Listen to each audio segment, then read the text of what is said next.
need for strategic prioritization. I don't contest the fact that the Chinese are looking at what we're doing in Ukraine at all. But fundamentally, Senator, my view, and I think it should be of particular interest to this committee, sir, is that we have to have the military capabilities in Asia or relevant to Asia to be able to conduct a local defense of Taiwan at a cost and level of risk that the American people are prepared to tolerate. And that has been my main focus. My aspiration, if I would put another in to kind of build on what the Vice President was saying, a longer-term top priority for me would be, if confirmed, would be to revivify our defense industrial base so that we are no longer in a position where our defense industrial base cannot produce at levels where we can resource in multiple theaters at the level that we need. That's where we want to get back to. Well, I don't think there's a dispute about reinvigorating the industrial base.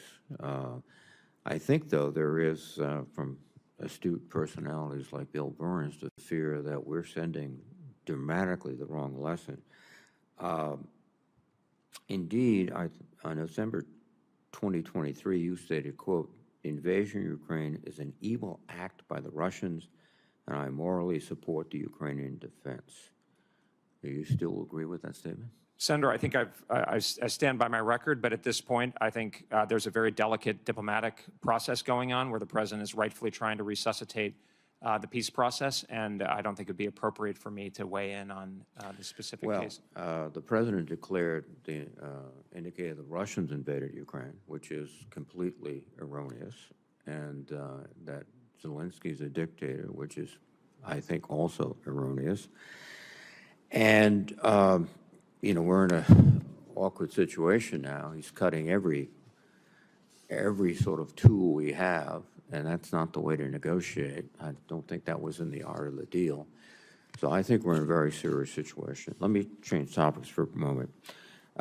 General Mattis, who I respect immensely as former Secretary of Defense and as a Marine, stated, "If you don't fund the State Department fully, then I need to buy more ammunition," which raises the question of the wisdom of eviscerating the USAID. In many places in the world, and you know this, that's the only American presence. That's the counterpoint to Chinese incursions all across the globe. And now we've put them out of business. And it's been indicated that this will cause millions of unnecessary deaths, particularly of children and women. And it seems to be undercutting our power in the world, our soft power. Your thoughts? Well, Senator, I think it's certainly very important to have an effective and efficient diplomatic arm, the State Department, as well as a development arm. And I would certainly support that. Would not be within my purview, obviously, a number of the issues that you're raising, if confirmed. But I certainly support a tight interaction and integration with the other arms of national power, especially in an era, as we said in Secretary Mattis's defense strategy, where we are no longer in a kind of unipolar militarily dominant situation. With respect to NATO, I mean, one of the fallouts from our Ukrainian decisions over the last few days is that our European allies feel essentially abandoned, that the NATO alliance is as fragile as it's ever been. And as we all recognize, NATO was the key for the last, since 1949, to our ability to stabilize the world and to promote a democratic and economic agenda that favored the West, and that's in danger now. The president in his last term was insisting on 2% for everybody at NATO. Now it's more almost like a landlord saying, "I'm raising the rent unless you do something, something, something." Do you believe the NATO alliance has made us stronger and that if it's jeopardized, we will be in serious trouble? Senator, I believe that the NATO alliance has been an exceptionally successful alliance, but I think if we're going to sustain it, it needs to move in the direction that President Trump is leading it in, and where I think the Europeans are finally moving. If you look at Chancellor Merz, who's coming in Germany, or President Macron, or Prime Minister Starmer, they're not only spending more. 2% is manifestly inadequate. General Cavoli has said that. Many others have said that. They need to see real combat capabilities. The conversation has materially improved in recent months and over the last few years where we can get NATO into a more balanced fashion. And Senator, I believe that that's much more consistent with the model of NATO that existed during the Cold War, rather than the post-Cold War model, which is too heavily lopsided in American responsibility, and it needs to change to be sustained. Thank you very much, Mr. Colby. Thank you. Thank you, Senator Reid. Mr. Colby, welcome. Welcome to you and your family and friends. In your answers to the committee's advanced policy questions, you stated that, quote, U.S. nuclear forces underpin our entire deterrence and defense posture, end quote, and that, quote, ensuring we retain a modern, capable, and effective nuclear deterrent should be our top priority, end quote. I agree with those statements. Nuclear deterrence must be the foundation for any defense strategy. However, this foundation is threatened because of decades of underinvestment and poor management. I'm confident this administration can correct the course of our modernization programs, both through adequate resourcing and by approving our acquisition strategies for Sentinel, Columbia, and B-21.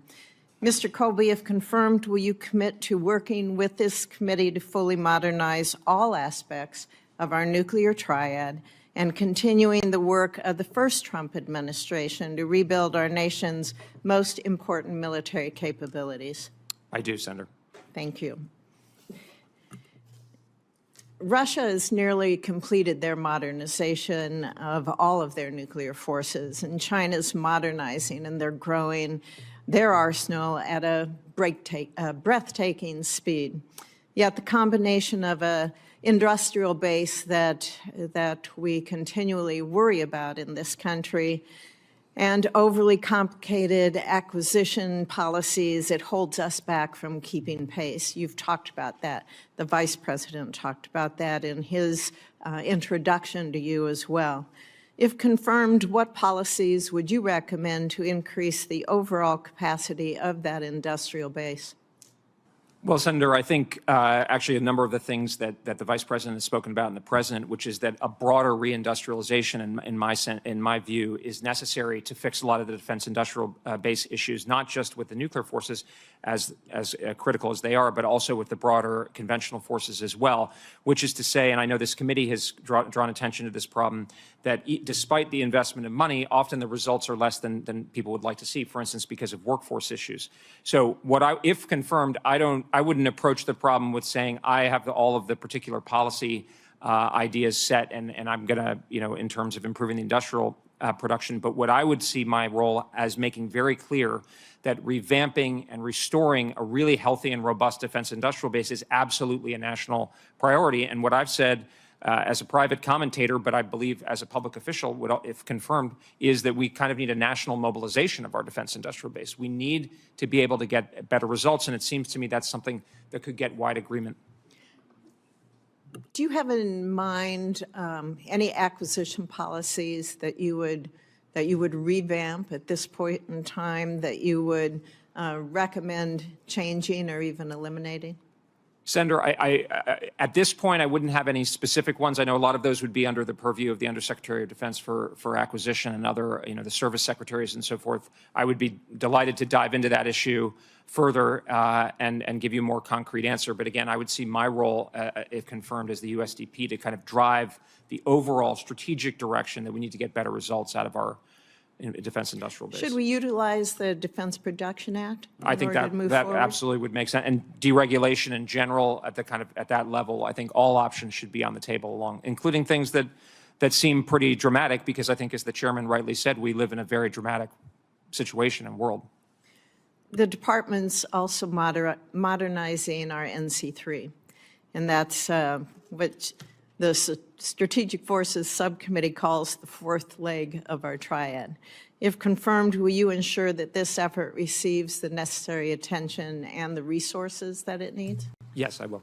Thank you. Would you prioritize it as one of, along with our triad, as the top priority of the department? Certainly. I mean, I think command and control is absolutely essential, and when we're living in a world of much more capable cyber capabilities, not to mention missile threats, not just the traditional strategic strike threats, but also a range of different threats that are evolving very quickly, we have to absolutely pay really critical attention to NC3.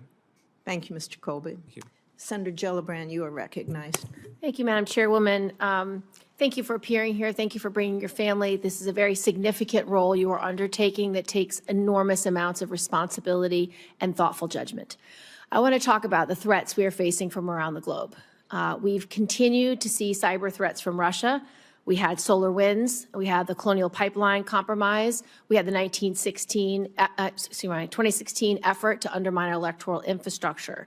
It was reported last week that Secretary Hegseth ordered a halt on Cybercom's offensive operations against Russia. We have not heard anything from Russia that they are similarly disarming. What advice will you give to President Trump with regard to how to keep the United States safe from Russian attacks through cyber and other means? Senator, I haven't seen the actual documents. So I only have what I'm going on based on public reporting. But my recommendation would be that we should maintain the highest level of cyber vigilance and capability vis-a-vis Russia, as well as others like China. Would you unilaterally disarm and not use offensive operations? Senator, I don't know exactly what's going on. I couldn't comment about what's going on. But generally, I think these reciprocal steps in the sort of logic of arms control, steps should be reciprocated credibly. Correct. Would you consider Russia to be postured as an adversary or as an ally? I think we need, from a military point of view, from a defense point of view, Senator, as I put in my responses to the advanced policy questions, Russia presents a significant military threat to Europe, and there are significant military threats to the homeland as well. And I think from a defense point of view, we need to regard that in a very clear-eyed way. At the same time, as an overall strategy, I think that can support and be compatible with an effort to diminish, the potential for direct confrontation with Russia in the same way with China as well. Who started the war in Ukraine? Senator, as I said earlier, I think this is a very delicate diplomatic time. I've spoken about this in the past. I would hate to be in a situation of disrupting or inhibiting progress on peace. I think the President and the Vice President have been very clear that words matter, and I don't think it's appropriate for me to be commenting on these delicate topics. Given that you won't make a public statement with regard to it, will you tell this committee that you will advise President Trump on the truth of all matters? Well, Senator, I absolutely would commit to you that I would tell the truth in the conduct of my duties. With regard to China, you are aware of Volt Typhoon, you are aware of Salt Typhoon, you are aware of Flax Typhoon. Do you agree that China poses a cyber threat to the United States and has pre-positioned cyber threats around the United States to be able to use them should and when it needs to in any conflict with regard to Taiwan? Senator, I should say that my information is based on public reporting, but based on what you're saying, that is consistent with my understanding, and so I would agree with your assessment. What advice will you give to President Trump with regard to how to posture appropriately to protect against incursions by China to the United States' national security? Well, Senator, this is something that I would want to dive much more deeply in, as cyber is obviously an area where a lot of the information is classified, and I haven't had access to that in some time, certainly not on the cyber issue. What I would say, Senator, and I talked about this in my responses to the advanced policy questions, is I would bring my background in the area of deterrence and these kinds of areas, denial and so forth, to bring an integrated approach that includes things like resilience, defenses, but also cyber offensive operations and capabilities, intelligence gathering, and so forth. And my understanding is there has been good work on this in previous years that can be built on, but there could be some sensible policy changes that are on the table that could be worth taking. Again, I don't know enough to say specifically, though, Senator. I'd be interested in what sensible policy changes you're interested in. I'm highly concerned that should China decide to invade Taiwan, that we haven't done enough cyber defense domestically to prevent the type of chaos that these types of attacks have already created, whether it's Salt Typhoon or Volt Typhoon or Flax Typhoon. Every single one of them is designed to create enormous chaos and instability and would create decision-making that would be, at a minimum, challenging and chaotic. Senator, I fully share your concerns based on what I'm seeing. Not only would it cause chaos, but it could specifically inhibit or break down U.S. military operations. So I share your alarm. I'm not read into a lot of the real specifics. So I'd like to work with you on what your plan will be for cybersecurity for both incursions from Russia, from China going forward? And in my last 8 minutes, can you just speak briefly about your view with regard to Iran and the threat they pose to the United States and our allies? I'd welcome working with you on cyber. Just briefly, I will say that Iran does pose a very severe threat to the United States and our allies, especially our key ally, Israel. I think I'll have a chance to elaborate on that given the time situation. Thank you very much. Senator Cotton. Mr. Colby, welcome. Let's talk about the threat of a nuclear Iran. I have some concerns about what you've said in the past, namely that if we had to choose between hoping to contain a nuclear Iran and preventing Iran with military force from getting nukes, that we should tolerate a nuclear Iran and try to contain it. For instance, you've written that, quote, containing a nuclear Iran is eminently plausible and practical objective. You've approvingly cited the view that, quote, the only thing worse than the prospect of an Iran armed with nuclear weapons would be the consequences of using force to try to stop them. That's certainly not my view, but more important, it's not President Trump's policy. He has said for more than a decade that Iran cannot be allowed to get nuclear weapons. He declared in a national security presidential memorandum last month that a nuclear Iran, quote, poses an existential danger to the United States and can never be allowed to acquire or develop nuclear weapons. In your written answers to the committee's advanced questions, you now seem to echo President Trump's policy. You wrote, for example, the United States should deny Iran from gaining a nuclear weapon. So it seems that we all agree that Iran cannot be allowed to get nukes. The question is how to stop them. Let me be clear up front on a couple points. First, I think everyone would welcome a diplomatic deal in which Iran completely turns over its nuclear program, as Libya did in 2003. And second, I don't think anyone here advocates for invading and occupying Iran for a decade to stop its nuclear program. I certainly don't. But here's the question. Diplomacy fails. Iran is racing to a bomb. We have a choice. Tolerate a nuclear Iran and hope to contain it. Use military force to stop Iran from going nuclear. In that case, will you commit to providing the President with credible, realistic military options to stop Iran from going nuclear? I do commit to that, Senator. And to be more precise, those credible and realistic options are more than simply saying we can give Israel some bombs and they can take care of it. Yes, I agree with you, Senator. It's well known that Israel lacks certain military capabilities that we have, such as aerial refueling tankers and heavy bombers with deep penetrating ordnance. Do you believe that at least one option for the President to consider how to stop Iran from going nuclear should be to use our tankers and our bombers, whether in tandem with Israel or in the lead? Senator, I wouldn't want to get ahead of the President on specific decisions, but I think those are the kinds of things that should be absolutely part of this, the discussion. And if I were confirmed, those would certainly be the kinds of things that I would raise for the consideration of the Secretary and ultimately the President. Thank you. And to be clear about why this is so important to us, to the United States, not just to Israel or our Arab friends, why President Trump says Iran, a nuclear Iran, is an existential danger to us. You agree that it's an existential danger, not just a severe danger, as you said in response, or significant one, as you said in your written answers. Yes, a nuclear armed Iran, especially, Senator, given that they, as we've discussed, that they've looked into, or we know they've worked on ICBM range capabilities and other kinds of capabilities that would pose an existential danger to the United States. So they have a space launch program, which is flimsy cover for an intercontinental missile program that could be used to hit us here in Washington, in Little Rock, or elsewhere in the continental United States. It is an immediate threat to Israel and our Arab friends, but it is a threat in the not-too-distant future, probably in just a couple of years, to the United States. Senator, I don't have access to the intelligence information, but that sounds very consistent to me. And do you agree that providing President Trump with those credible military options is actually one way to increase leverage to have an airtight diplomatic deal? Yes, I do agree. That a lack of military options would make it harder to get a deal? I do. Thank you. I want to turn briefly to Taiwan. You have said here today and in your past writings that Taiwan is a critical matter for us. You wrote in 2016 that you thought we should give explicit security guarantees to Taiwan, reversing a decades-old policy of strategic ambiguity. You opined in the same way in 2020 in response to a hearing in the House of Representatives. Over the past couple years, you've started to say, as Senator Wicker pointed out earlier, that Taiwan is a vital interest, but it's not existential interest to us, or it's not essential to us. It seems that you have changed your thoughts somewhat in the last couple of years.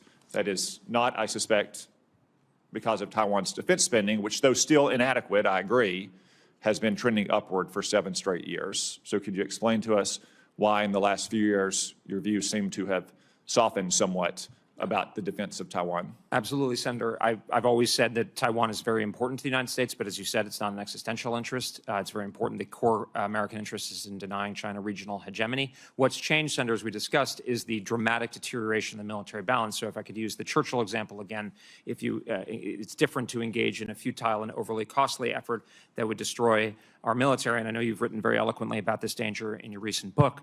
And the other point that I would say, Senator, is that I believe that we actually have implicitly, our relationship and our commitment to Taiwan is largely implicit or indirect or customary. We actually have specified our commitment through things like the designation of Taiwan as the pacing scenario for the department. So my view that the combination of the greater threat from China and the lack of preparedness on our part, I have a different assessment with respect, Senator, about Taiwan's efforts. I think actually as a proportion of GDP, it's well below 3%. I agree with President Trump that they should be more like 10%, or at least something in that ballpark, really focused on their defense.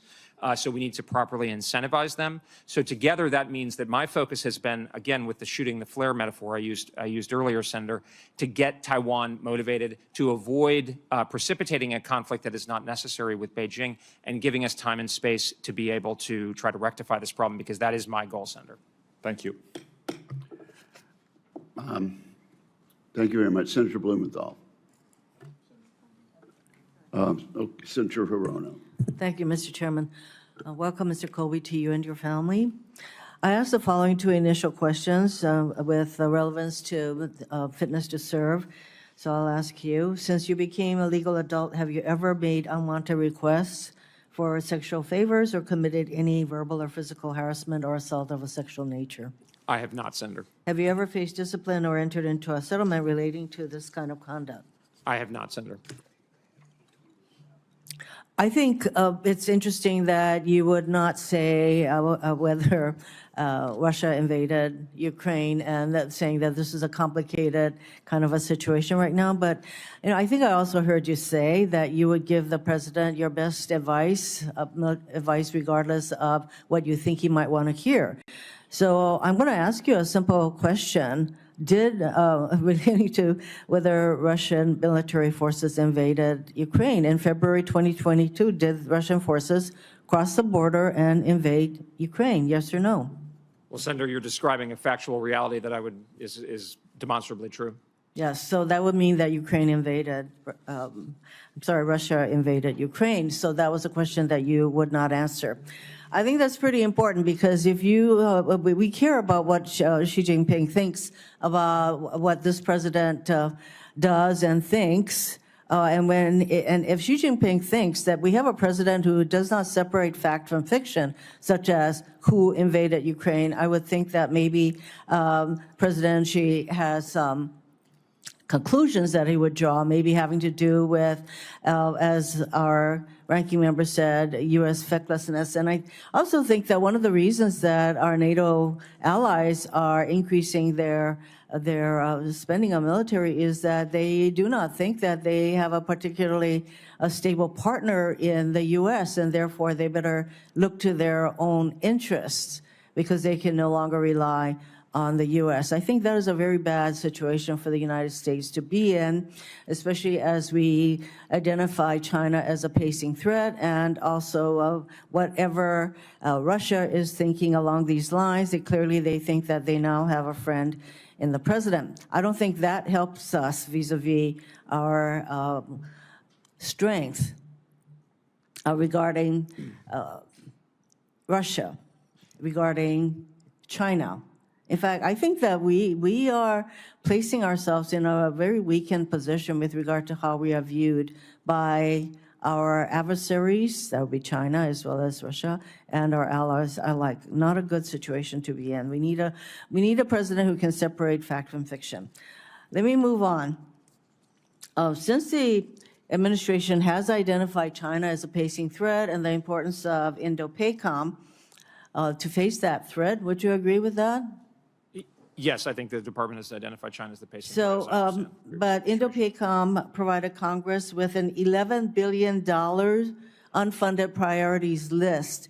And this says to me that there is a misalignment of our funding decisions and strategy. If we consider INDOPACOM to be a priority, and yet you have INDOPACOM putting forward an $11 billion unfunded priorities, what would you do to decrease the unfunded priorities and align our strategy and the importance of INDOPACOM with the resources that it gets? And would you agree that maybe we should provide INDOPACOM with more direct input into the department's budgeting and resourcing priorities? Well, Senator, what I'd like to say Process. is, if I may, is I think this is exactly the kind of baseline reality that I think so much of my strategic argumentation proceeds from.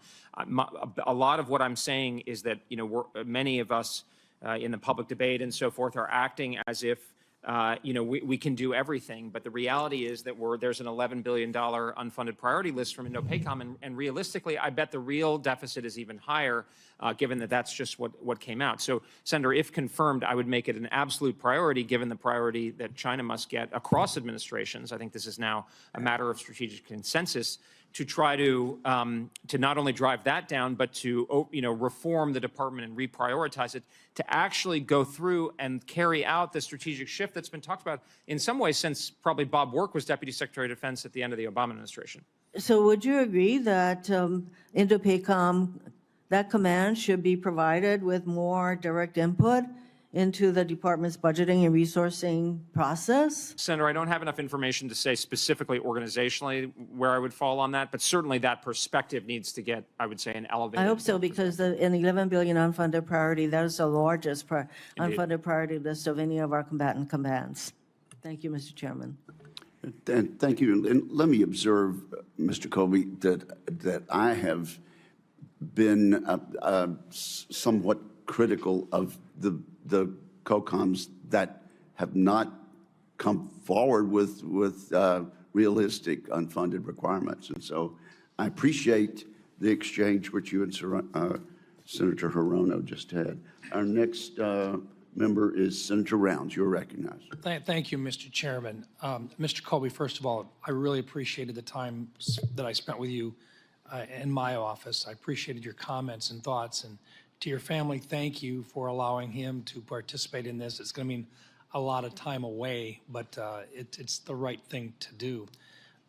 Mr. Colby, there's always an opportunity to look ahead and to see long-term what our needs are going to be in this country, particularly with the defense of our nation. And now that we recognize 5 different domains, air, land, sea, space, and cyberspace, we also recognize that new ways of defending our country are needed as well. Space-based assets are one of those in which, as the President's indicated, he would love to have a golden dome over our country or over the communities within our country. I don't think that's far-fetched. And in fact, I think it's something that we've really got to consider. Today, we have systems along our coastlines that protect many of our cities. Hawaii, as an example, is protected with destroyers that have radar capabilities and so forth. If the President were to be successful in creating an Iron Dome or a Golden Dome, he not only needs space-based assets, but he also needs land-based assets as well that require the use of certain parts of the spectrum for radar purposes. This committee would be shocked if I didn't bring this up with someone in front of us today that's going to have something to say about the use of the spectrum in the future. We talked about this in my office. Forcing the Department of Defense, as some people have suggested, to vacate any portion of the 3.1 to 3.45 gigahertz band of the spectrum would have severe consequences on our warfighting capabilities, including homeland defense missions and force protection for our deployed forces. It's also that part of the spectrum that any land-based system would use to identify incoming weapons using radar. If confirmed, will you advocate for protecting the Department of Defense's warfighting systems that require spectrum to function optimally, including the radars that will make President Trump's Golden Dome possible? I will, Senator. And if confirmed, will you speak candidly with Congress on the effects of any spectrum-related policies entertained by the interagency that may have an effect on the Department of Defense's capabilities to use those portions of the spectrum that they currently control? I will, Senator. Thank you, sir. Sir, also in my office, you have, and I consider it very courageously, you've called for the genuine focus on countering China as the principal threat to the United States and providing the commensurate resources to Indo-PACOM. In my office, we discussed the fact that in the event the U.S. and China engage in hostilities, adversaries like Russia and Iran will seek to press their own advantage in Europe, the Middle East, and elsewhere. It's for that purpose that the NDAA currently requires a review to see whether or not we're actually capable and what our needs are to actually be able to sustain a war on more than one front. I'm convinced that if we have a war on one front, we're going to have a war on two fronts. Can you talk about what your thoughts are on that and whether or not in your role as a planner, you have to be able to respond to adversaries on more than one front? Well, thank you, Senator. I really appreciate that, and I fully agree with your fear, and I know the chairman and others have made this a real concern, and I applaud the committee's focus on this point. We have to have a multi-front or multi-war strategy, even though the reality is that the force planning construct of the 2022 National Defense Strategy is not a three-war military or something. I think it's a one and change, if I could speak informally. So that is a real problem, because not only do I think that other hostile actors could act opportunistically, I think there's a very good chance that, for instance, if China wanted to take the cosmic roll of the dice, as Harold Brown put it, that they would induce their other partners with whom they are now much more closely collaborating to also go at the same time, perhaps even before, to draw us away. So we have to have a strategy for that. I think our own strategy is to revamp our defense industrial base, the readiness, the president's very appropriate and justified desire to restore our military strength, more capable allies. So I have a different view than Senator Hirono. I think that what's happening in Europe is actually very positive, that the Europeans are saying we need to do more for our own defense. I think people now, having dealt with the Europeans ad nauseum for many years on this kind of thing, I think there's finally an acceptance that there really needs to be more to be done. My time will run out, but I want to make something very clear on this. If we're expecting that our European allies are going to be able to defend us in the case of having a war on two fronts, I don't think we can do that. I think they can help us, but I think we have to be in a position to respond to that. Would you agree? I think we have to be able to defend ourselves, obviously, without relying on anybody else, Senator, for sure. Thank you. Thank you, Mr. Chairman. Thank you very, very much. Senator Kane. Thank you, Mr. Chair. Mr. Colby, who instigated the war in Gaza? Well, the October 7th, the barbaric attacks against, Israel were the precipitating factor. By Hamas. By Hamas, yeah. Yeah, so Iran. There's a delicate ceasefire negotiation going on right now, but you didn't have any trouble saying who was the instigator of the attack. I would look at it differently, Senator, you equivocated about the Russian invasion. If I could stop both of my friends. There's been some talking over, and our stenographer's having trouble. So if we could avoid that. Yeah, you were introduced as a truth teller by the vice president. That's a really important thing. And my point is, if you're willing to say the truth about the Hamas invasion of Israel, I hope you wouldn't be equivocal about the Russian invasion of Ukraine. Let me ask you about two particular topics. In your advanced policy questions on page 4748, you were asked a question about transnational criminal organizations. And I'm curious about this. TCOs, including those transporting fentanyl, pose a direct threat to Americans. I believe this is a very important matter for the U.S. government to address. The United States should do so in ways that are practical, results-oriented, and sustainable.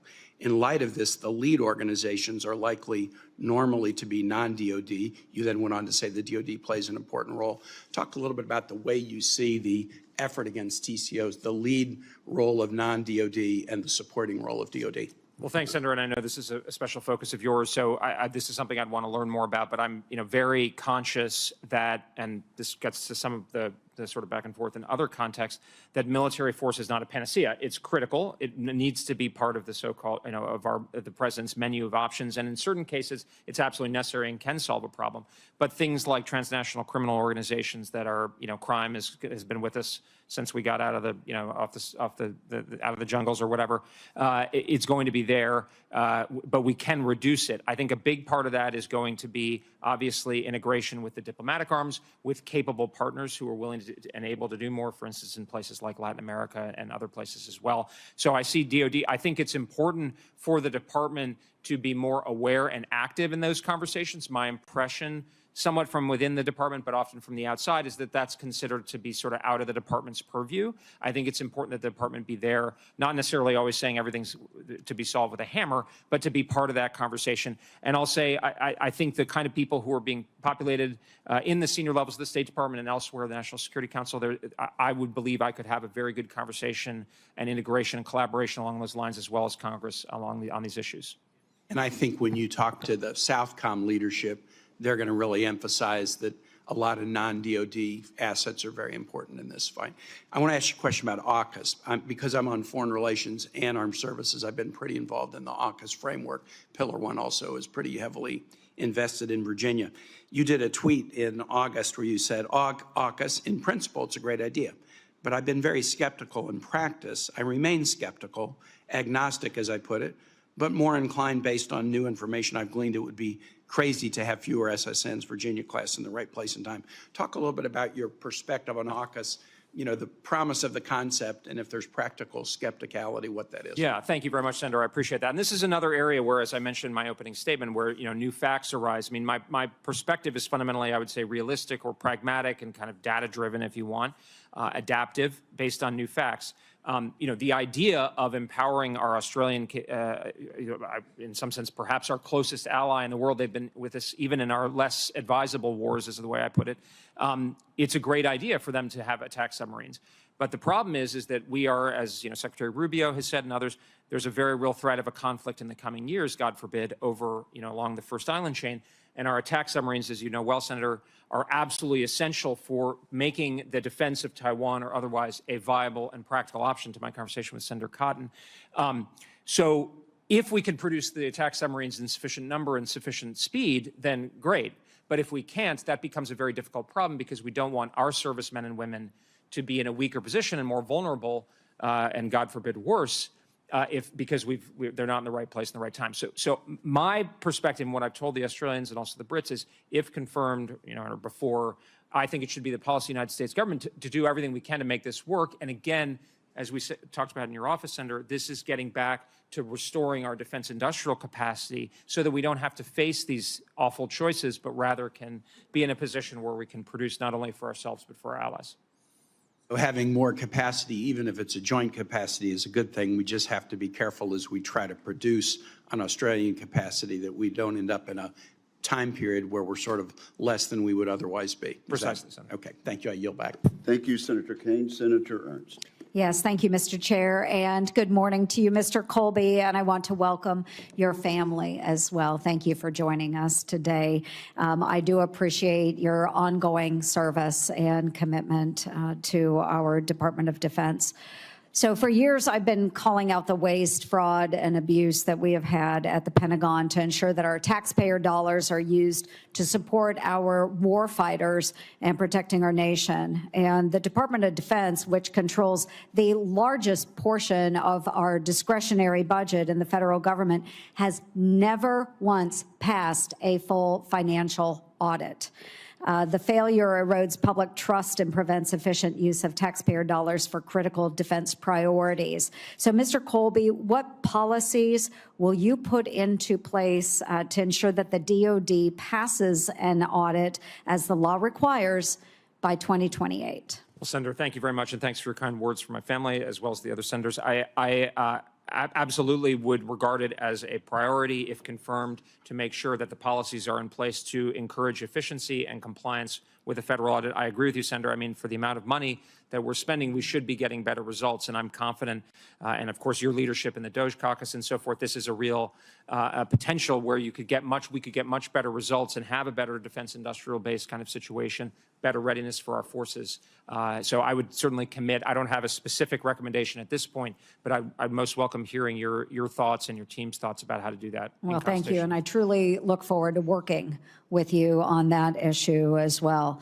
Let's go to the Middle East. I know there has been a lot of discussion already this morning about the Middle East and Central Command. The signing of the Abraham Accords during the first Trump administration, significant achievement. It was monumental. It was a strategic breakthrough for the region.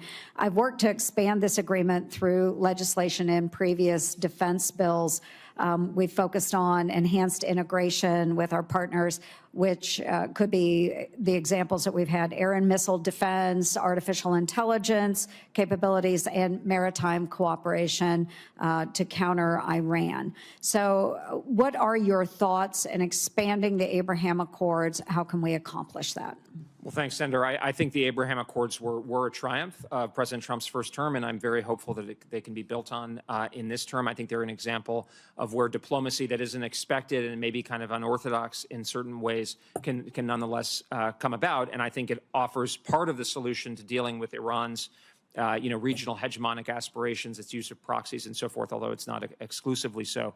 But I think, if confirmed from a defense point of view, this is an area where there's a lot that can be done to build up the capabilities of those like the Emiratis, the Saudis with their reforms, obviously consistent with Israel's qualitative military edge and so forth. But I'm a really big fan of the Abraham Accords and the model, and I'd be, if confirmed, I'd put a lot of sort of shoulder into it. Wonderful. And you mentioned the Emiratis, but also the Saudis as well. So thoughts on normalization, how we could assist with that with the kingdom?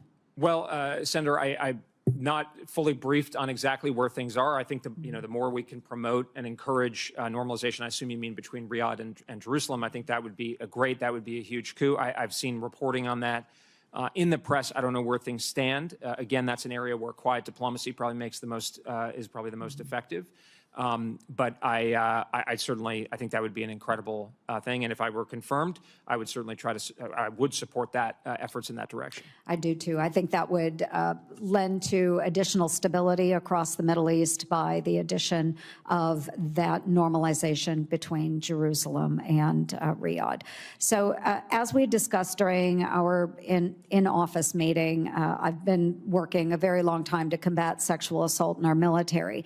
Secretary Hegseth committed to appointing a senior official to ensure a focus on sexual assault prevention within the Department of Defense. So, Mr. Colby, if confirmed, will you work with me on this appointment to ensure focused leadership on this critical issue?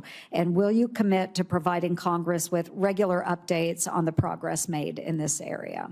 I will, Senator. Okay. I appreciate just being straightforward on that. Thank you.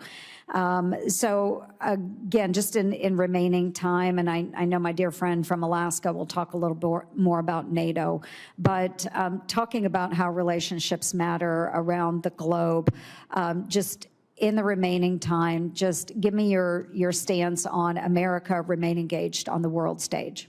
Yes, Senator, I think America should remain engaged on the world stage, and a lot of what I'm trying to argue for is a way to do that, and I think is sustainable with the threats that we face and the national resources we have and our long-term interests.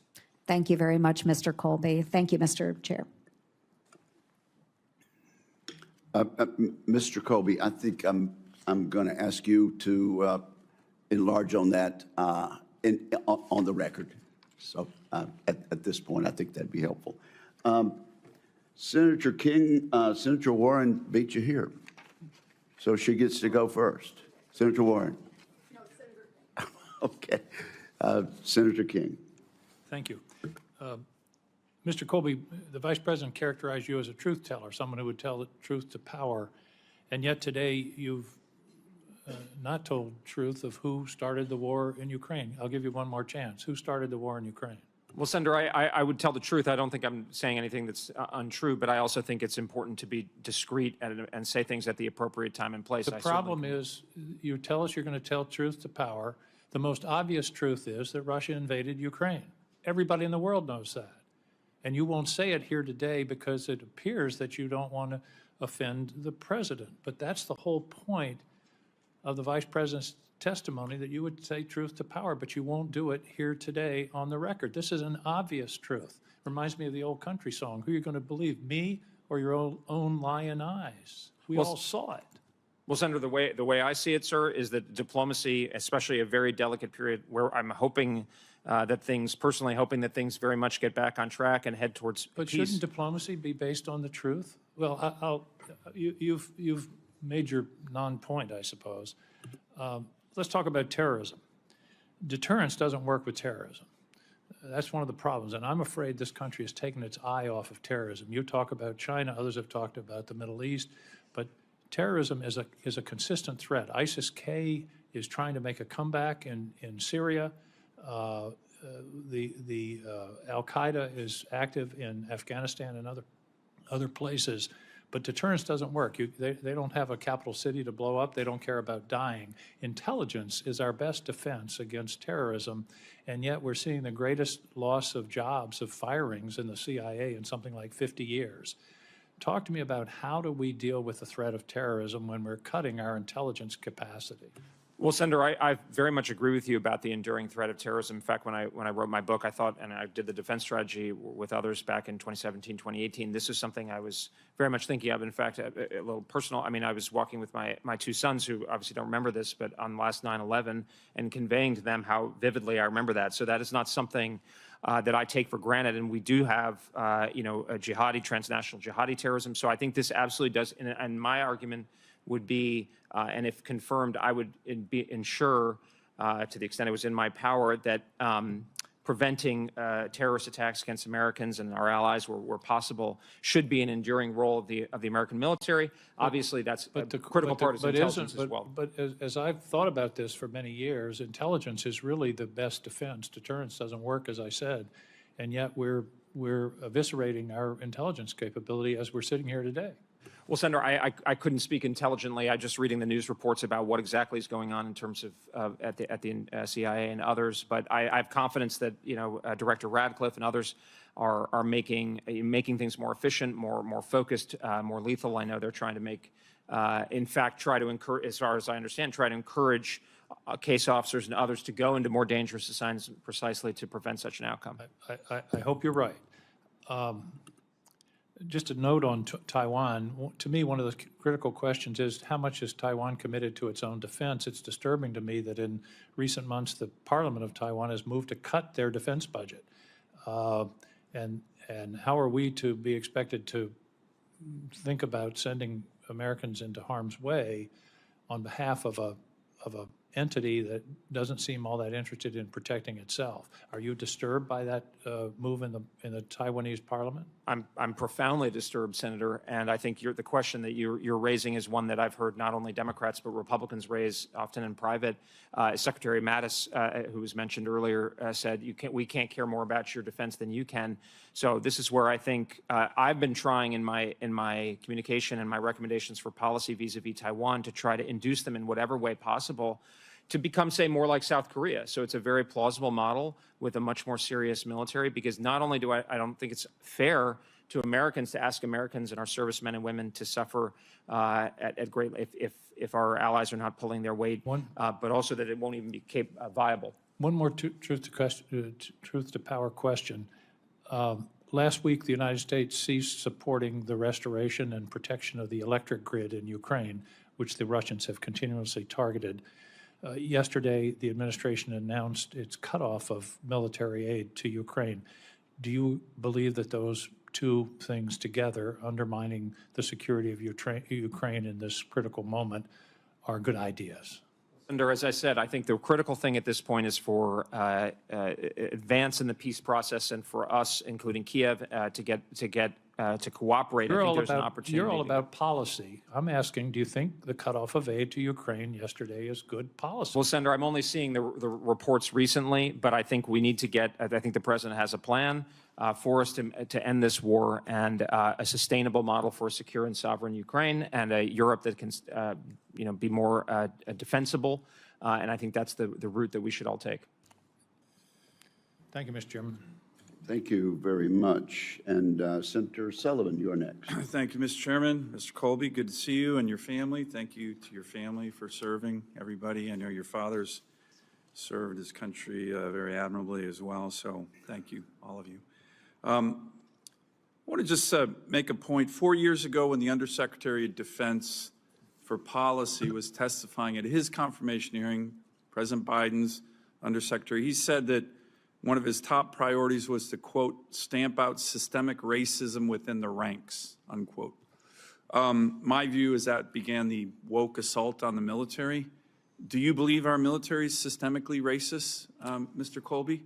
I do not, Senator. And will you work with this committee and Secretary Hegseth to stamp out the remaining remnants of the woke assault that we spent 4 years dealing with under Biden and his Undersecretary of Policy and everybody else? Senator, I commit to you to work to and support of Secretary Hegseth, if confirmed, to restore a focus on lethality, readiness, meritocracy, and these kinds of values. Good. I think that's the right focus, and our military is not systemically racist, despite what the last administration told everybody.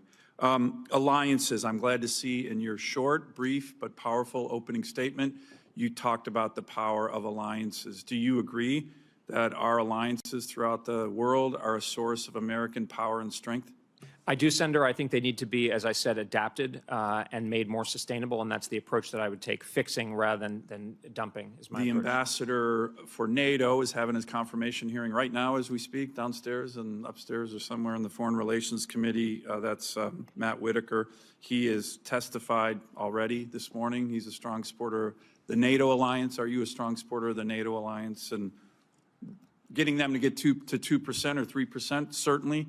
But you still think that's a useful, important alliance for the United States? I do. Again, Senator, I very much believe in NATO, but I believe it has to, I think the phrase is it has to adapt to, things must change to stay the same, basically the logic being they've got to be able to, it's got to actually go back, in my view, to something closer to what it was in the Cold War. I like to point out the West German military in 1988, two-thirds the size of current Germany, had 12 active divisions. The Germans can't put a single division together now. It's not tenable. And so I think we're seeing progress. Now the question is, how do we manage this dangerous period of transition? I agree with all that, but it's worth reforming because it does provide power and strength to the United States. Yeah, I think the NATO alliance is important. Let me reinforce Senator Cotton's important line of questions this morning, and I appreciate those.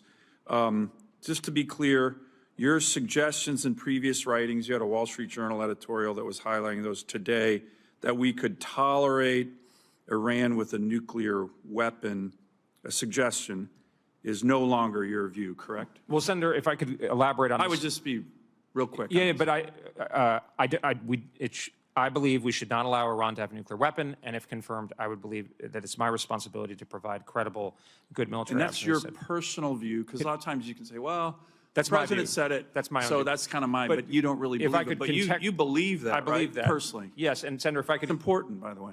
That it's your personal view. No, and what I was saying, first of all, I've been in the policy debate a long time. Not everything I said I would say. Get that. You're a public intellectual. You can't be held to it. But not anymore. Obviously, I'm up for a job of great public responsibility, so I understand that. But also, I would say a lot of what I was arguing against at the time, these conversations 15 years ago, a lot of the opponents, I felt had a casual or some cases even flippant attitude towards the employment of military force. Yep. And that's a lot of what I was arguing against. Was my wording always appropriate? Was my precise framing always appropriate? No, but I think Iran with a nuclear weapon is an existential threat to the United States. And I think that we now have the leadership with the Vice President, Secretary of Defense, and ultimately the President who understand that we need to be militarily strong, but also understand the downside risks of the employment of military force. It needs to be rational. Do you fully support the President's return to maximum pressure? I do, Senator, yeah. Let me talk on, real quick, I only got 40 seconds left. Your 2018 national security strategy I thought was excellent. Well done. The rebalance to focus on great power competition, very important. But also, there's an element of deterrence in that that's still important. And you've written in your excellent book, Strategy of Denial, that we need to provide a credible deterrent in the Taiwan Strait to prevent China from achieving regional hegemony. But on deterrence itself, here's my question. Is deterrence divisible for the United States? And what I mean by that is, you know, when people say, well, we can let bad guys, Putin, roll in Europe, Iran roll in the Middle East, but we're going to be strong in the Taiwan Strait. Is deterrence divisible in that way? I think it's not. Just look at Joe Biden, Afghanistan. Holy cow, that was a disaster. And guess what happened? And I predicted this. Every bad guy in the world was like, hey, I'm making my move. Putin probably would not have even invaded Ukraine had it not been for Afghanistan. Same with Hamas and Iran, with Israel. So is it, we got to rebalance, but is deterrence divisible? Because I think that's where you and I might have a little disagreement and you get into the danger zone there. I don't think it is, but what do you think? I think, Senator, that things are definitely interconnected, but what I'll say, and I recognize them over time, is that it's really important. I can't remember who said it, but you got to have this right stuff in the right place at the right time, and we need to make sure that we've got that. So we've got to do both of these things. We have to pay attention to the political credibility issues and how we're perceived, but at the end of the day, as you know well, given your distinguished military service, Senator, we need to have the right stuff in the right place at the right time to have the right effect. As I think Douglas MacArthur famously said, the two most infamous words in military history are too late, right? And I think that's really what that side of the equation is what I'm driving towards, Senator. Thank you very much, Mr. Colby. Now, a vote has begun. This hearing will continue, and members, if they will, may just run to vote and then come back. The ranking member has gone to vote now. And Senator Kelly, you are recognized. Thank you, Mr. Chairman. Mr. Colby, great seeing you and your family here. In introducing you, the Vice President Vance said the following, this is a quote, "You need good people in government. You need people who are going to tell the truth, who are going to look you in the eye, who are going to disagree, sometimes amicably, but actually be willing to look you in the eye and have an important conversation. Who you can trust to tell you what they actually think, agree, or disagree. And that's the kind of person that bridges." On his larger point, I agree strongly. In any business or organization or team, you need people willing to speak their mind. It's especially important in this role, where you would be setting the policy of the Department of Defense at a very dangerous time. So I've got a couple simple questions for you. Are there Russian troops fighting in Ukraine? Yes, Senator. Thank you. I really appreciate your being straightforward. Is it easier or harder for the United States to shift its focus more towards the Pacific if Putin is successful in Ukraine? Well, I think it's certainly a critical factor. I mean, there are other factors that we talked about, but I think it would be better if there's a peace and a secure and sovereign Ukraine and a NATO that's more capable of defending itself. That would make things easier for sure. If Putin is perceived as being successful, and if he comes out of this feeling that this worked out in his favor, do you think that puts other European countries at risk? Well, I think it's clear that European countries need to take more responsibility for their own security, and I think that's already happening, and I think we actually want to encourage that. I mean, this is, again, where I have a somewhat different view than Senator Hirono. I think the dynamics that are going on where European leaders are now saying, hey, we're going to actually do a lot more, that's actually something that we should encourage and enable. And I would say a new approach that I would advocate for and that I have been advocating for, if confirmed, would be to enable, work with Europeans and work with the positive trajectory that they're on now to give them more capability to do so. That's one side of the risk calculation. That's just one side. The other side is Putin and how he feels. And my concern is if we set the conditions here where he feels a year, 3, 5 years from now, that this was worthwhile for him, he gained territory, maybe Ukraine is not a member of NATO, that puts our European allies at risk regardless of the steps that they take now. So, and I've spoken to leadership in Baltic nations, in Poland, in Finland, and this is a concern of theirs as well. Well, Senator, what I would say, and I think consistent with what the President, Secretary of State, and others have said, is that we should, really emphasis on the verify. You can trust, but definitely verify. I don't think we should take anything for granted, and I think the Europeans and our own military reforms going forward should make sure that President Putin or whoever's in charge in the Kremlin doesn't see it as advantageous to test the boundaries, of our security perimeter. Do you view Putin as a war criminal? Senator, that's the kind of thing that I just don't want to, I don't think it's appropriate for me, and it would as I said, that these words are very important as the president. I don't think I'm the right person to be commenting on this one way or the other. There's factual matters, obviously, I can comment on that are not, but I think at this point, my honestly personal interest is in making sure that I don't do anything that would disrupt the resumption of a move towards peace that I think would benefit Ukraine. Do you believe there were war crimes committed in Ukraine? Senator, again, I mean, others, from, certainly that I don't think it's appropriate for me to be commenting on these more delicate issues. Can you explain how negotiations are harmed if we state something that is self-evident? How does that harm negotiations? Well, Senator, I think in all negotiations, there's often time and place. You can have something in a private conversation that's much different. I think we should be clear-eyed and understanding about what's going on and be frank with the Russians and others. But I think having that in public is a very different. I mean, for instance, the one China policy, I think we've touched on it. There are certain things that we understand that are You mentioned delicate. in public, so you don't think it's a good idea to negotiate things in public? I generally think that these things should be, conducted behind closed doors in the appropriate form. Sometimes it might be in public, but I think that's not something that I'm driving the train on, nor would I be I agree with considered you. for a job. I don't think we should negotiate in public. That did not happen last week. Well, my understanding is that was the vice president's point was that exactly that. So, well, on another subject here, we're at DOD's focused on providing, and I know I'm out of time, Mr. Chairman, but we talked about asymmetric advantage in my office in the Indo-PACOM AOR. It's important we maintain, in my view, an asymmetric advantage. I hope you take a very close look at NGAD as we move forward, assuming you're confirmed for this role. thank you, Senator. I would welcome that. I'd certainly commit to taking a closer look at that. Thank you. You welcome back and recognize the fast recovering and apparently hard-headed Senator Kramer. I haven't recovered fully, but thank you. And thank you, Mr. Colby, for being here. To your family, congratulations. Thank you for stepping in the gap again. And by the way, just to prove that I get along well with my Democratic friends, I agree with Senator Kelly and his point about NGAD. I think it needs to be a high priority. Air dominance needs to be a high priority for our Air Force.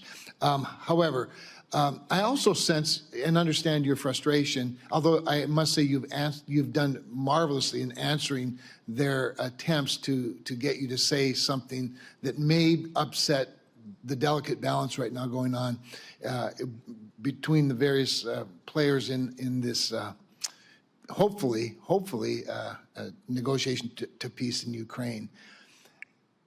You're so much younger than me, but at least you are a student of history. Ronald Reagan was the first president I was able to vote for. And I believe he referred to communism in very negative terms, and in fact called the Soviet Union an evil empire. I also sort of recall that he once referred to Mikhail Gorbachev as his friend. It must be easier to negotiate with a friend than it is with an evil empire. Just a point I'm trying to make historically, granted not every situation is the same, these are not identical, the human beings in this matter are not the same, but I think the process is similar. And so I applaud your diplomacy in this room today. Speaking of age, literally the year I was born, the first intercontinental ballistic missile was invented, and 2 years later the first one was installed at Minot, North Dakota, the Minuteman I. The Minuteman III came along after some time, and of course we also have 70-year-old B-52 bombers. Both of those vehicles, of course, carry nuclear warheads, and Minot Air Force Base contains and protects the large majority of nuclear material in our arsenal.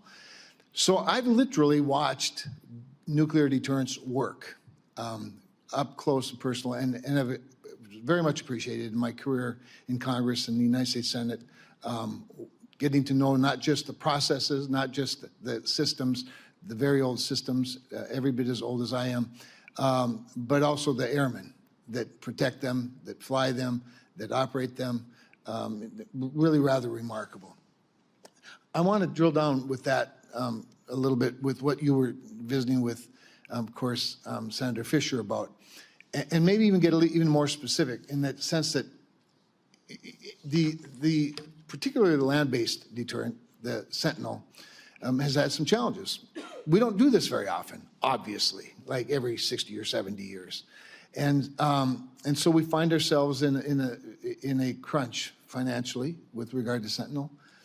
Will you commit, I mean, just commit today that you will advise the President and Congress, but especially the President, that we really do need to have that deterrence that has worked so well for so long that not a single ICBM with a nuclear warhead has had to be fired?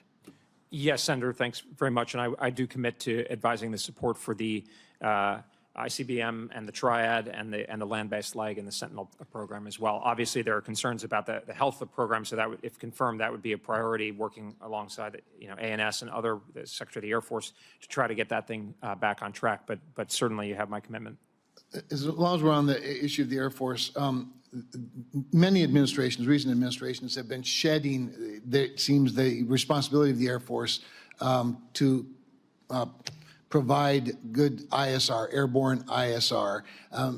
Lately, of course, the advent of a Space Force, which I strongly support, has provided another layer of ISR.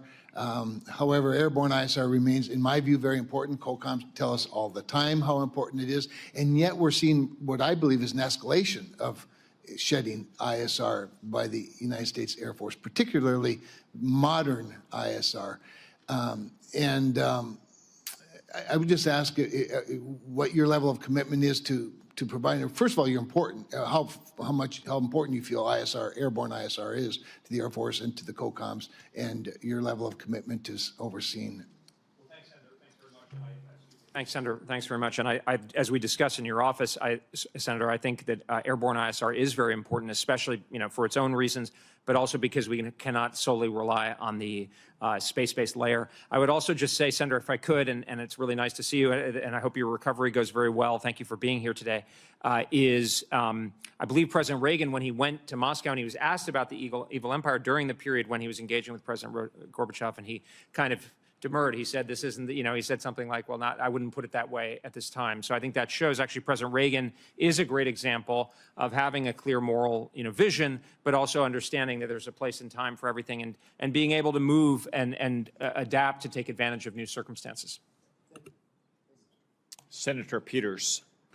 Thank you, Senator Cotton. Mr. Colby, good to see you, and congratulations on your nomination. It was good spending time with you in my office, discussing a variety of issues. And one of the things we talked about was how Detroit is a major contributor to the Allied war effort now, but famously back in World War II, producing tanks, anti-aircraft guns, and other weapons, nicknamed the Arsenal of Democracy by President Franklin Roosevelt.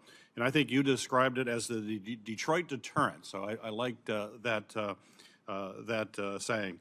Your previous work on the National Defense Strategy emphasized shipbuilding dominance, and you stated improving the industrial base was going to be one of your top priorities if confirmed. We both share the same goal to expand the industrial base, not just in Michigan, but around the country, although my focus, of course, is in Michigan.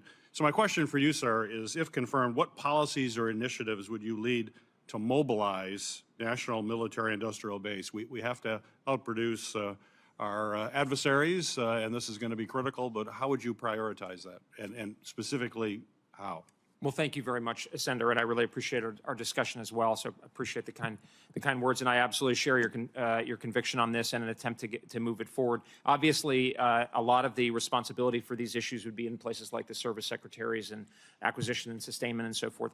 I would see my role, and I'd really welcome hearing more from you and your staff, Senator, on this topic, is really driving at a national level from the department on down. Obviously, if you look at the statutory responsibilities of the Undersecretary of Defense for Policy, it's things like the National Defense Strategy, which should be the primary guidance for the department, as well as dealing with the interagency. I think that is a very important platform and basis to engage both within and outside the department to drive what I would think of as really a national mobilization of our defense industrial base as part of a broader reindustrialization effort, because it's not going to work if it's just the defense industrial base, and try to restore some of that Detroit deterrent.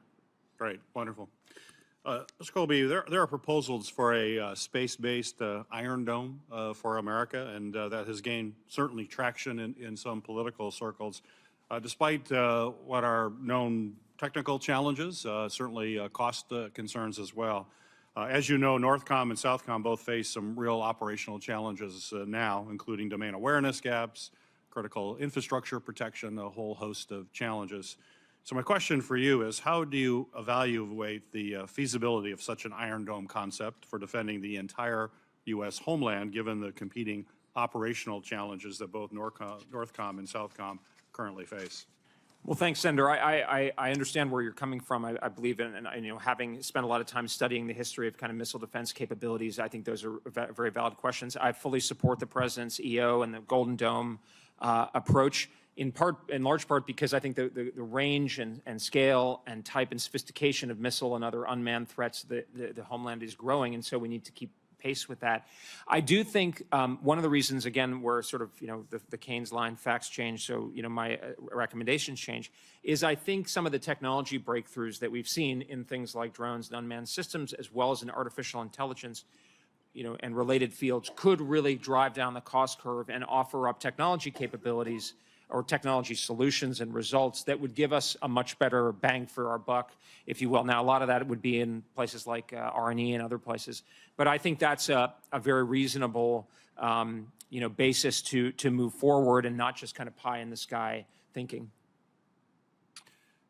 As you know, the Air Force has requested billions of dollars to research and build collaborative combat aircraft, which, as you know, are the unmanned powered aircraft controlled by very advanced AI systems that can complete missions on their own or be deployed in combination with human-piloted fighters.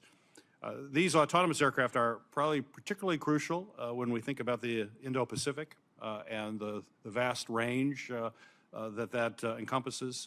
My question for you is, if confirmed, how do you see CCAs being utilized and integrated into Indo-PACOM? And is that the place where they would have probably the most use?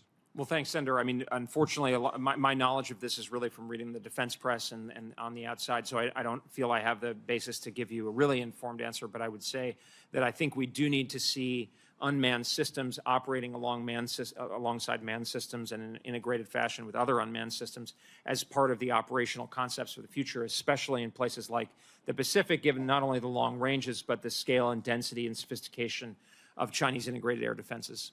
Great. Thank you. Thanks, Senator. Thank you very, very much, Senator Scott. Sure. Mr. Colby, congratulations first on your nomination, and thanks for being here. Thank you for taking the opportunity to meet with me. And, you know, you made a commitment when we met that you're going to do everything you can to enact President Trump's agenda, standing with our allies, including Israel, and bringing peace back through strength. So as we talked about, and I represent Florida, got a big Jewish population, very pro-Israel population in my state. After 4 years of President Biden's complete abandonment of Israel and appeasement of dangerous regimes in Iran, China, and more, I thank God we have President Trump back in the White House, the most pro-Israel president in our nation's history. President Trump has already made clear that as long as he is president, Iran will never be allowed to have a nuclear weapon. And I've been encouraged by the decisive actions he's taken so far to restore maximum pressure on Iran. I've heard concerns, as you know, from my constituents. So can you talk about your previous comments on Iran and your commitment to supporting Israel and supporting the president's agenda? Sure. Thank you very much, Senator. As you said, I'm honored to be nominated by President Trump. I would be honored to serve in his administration if confirmed. I believe he has the right America First, peace through strength perspective. He's an excellent negotiator, and I think he's putting together a great team, and if confirmed, I'd be honored to serve among them. I believe I have a very strong record, more than strong, airtight record on support for Israel, which I've referred to as a model ally. I think it's a key interest of the United States, and its security has been obviously taken a huge body blow as a result of the Hamas attacks and the concurrent attacks or subsequent attacks from Iran and its proxies and so forth. And I've publicly stood with Israel. I believe it's important to have the memorandum of understanding and so forth, that we stand behind Israel not only politically but financially and with wherever possible and as part of our overall strategy, militarily and so forth. On the issue of Iran, I've made clear that my personal position, as Senator Sullivan rightly underlines, is that Iran should not have a nuclear weapon. We should deny Iran to have a nuclear weapon, and that if confirmed, it would be my personal responsibility, and my duty, to present the president with very good, plausible options that are credible options that are consistent, I should stress, with the president's overall approach, of course, which is to try to have a trust but verify negotiated agreement or something like it. But you got to have the hammer there available. What I would say, Senator, and I was discussing with Senator Sullivan a little bit, is the way that I would look at the overall kind of arc of my thinking, if you'll permit me, is to say really the thrust of my thinking and advocacy over the years and my strategic approach has been, we got to get the ends, ways, and means together. We got to have something close. I think what President Trump is talking about, very similar, we were talking about President Reagan, to the Weinberger Doctrine. Say, if you're going to, you need to be strong to get peace. But if we're going to put American forces into action, we're going to have a clear goal. It's going to have an exit strategy that's plausible. That doesn't mean inaction, but that's the kind of thing. And a lot of my advocacy and commentary, especially as a kind of public intellectual, if you will, was pushing back against a lot of people who, frankly, I would say, were quite cavalier about the employment of military force. And I think, to your point, Senator, with President Trump's leadership, with the Vice President, with Secretary of Defense Hegseth, we have a team that understands strength, for sure, that understands the role of negotiation, but also understands that it's important, the downside risks of the use of military force and the importance of not being cavalier about it, employing our men and women in uniform. Thank you. Thank you, sir. The prior administration withheld and slowed down the delivery of bombs to Israel and the Joint Direct Action Munition Kits that convert those bombs into precision-guided munitions. In this row, I think would you just go on and commit that you agree that we should reverse the former administration's anti-Israel policies and correct any bureaucratic holdups that are delaying any U.S. arms to Israel? I agree, Senator, and what I've said and what I would say here again is, if confirmed, I would advocate removing kind of the bear hug, which is to say Israel is a model ally in the sense that it's a capable and willing ally that isn't asking us to fight all its own fights. It's basically wants the ability and capability and backing to go out and take care of business. And I think a very effective example of that ends, ways, means model is exactly Israel's actions against Hezbollah and Iran itself a few months ago, which I think were very effective, and they left us in a better position. Obviously, they didn't solve the problem of Hezbollah and Iran. I think the Israelis are realists, like we should be, which is to say the threat doesn't just go away, but they put themselves and us in a better position by the intelligent and robust application of military force in a politically smart way. The last one's a real easy question. Do you agree that the government of China has made the decision to become our adversary? I think, yes, absolutely. I think that's correct, Senator. Thanks. Thank you, Senator Scott. Senator Colby, in the context of your answer, what is the bear hug? My understanding of the bear hug, from what I've been reading, is a kind of a sort of like a hovering kind of control over Israel's decisions that some people advocate, which is saying, we're going to pick and choose exactly what you can and can't do. My view, that I think is consistent with the president's view, if I may say, Senator, is that we should be looking for allies who are able but also willing to do things more autonomously and take action. I think in the case of, for instance, Hezbollah, again, just relying on public reporting, I'm not sure how much we in the United States even really knew about it, but it was very effective, and I think it ended up being more in our interest. Thank you for that explanation. Senator Warren. Thank you, Mr. Chairman, and congratulations on your nomination, Mr. Colby. So the U.S. does not target innocent civilians, and not only because that's what's right, it is also that's what's effective. General Stanley McChrystal coined the term insurgent math. You may remember hearing about this, meaning that for every civilian you kill, you create 10 new enemies. U.S. airstrikes killed as many as 48,000 civilians between 2001 and 2021. You can do the math on that. Now, most people know that killing civilians is wrong and should be rare. And when it has happened, our troops file reports. But too often, those reports don't actually receive a response from anyone, and we don't learn how to avoid future accidents that result in civilian deaths. And that's why Congress passed several reforms into law to reduce civilian harm and to improve our guidance for our service members, including establishing the Civilian Protection Center of Excellence. This center helps make military operations more effective, and it also supports troops in preventing and responding to civilian harm. So let me ask you, Mr. Colby, if confirmed, will you oversee implementation of these reforms? Do you agree that preventing civilian deaths enhances U.S. national security, including reducing risks to our own troops? I do agree with that, Senator. Good. I'm glad to hear that. It's very important. This isn't a partisan issue. During the first Trump administration, the Pentagon grew concerned about the number of civilian deaths resulting from operations that were in place to try to defeat ISIS, and it launched a study. And Secretaries of Defense Mattis and Esper and Austin all took steps to reduce civilian harm across the administrations. So today, the Center of Excellence helps commanders sharpen their campaign plans so they can make smarter decisions about strikes that they need to deploy. So, Mr. Colby, do you agree that commanders can make better decisions in the field when they're equipped with training on how to avoid civilian casualties? I do, Senator. Good. I'm glad to hear that.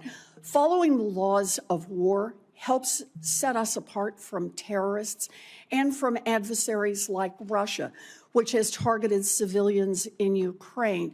American troops also rely on Judge Advocate General's Corps for legal advice. Senator Graham, who himself was a JAG, rightly called the JAGs the conscience of the military.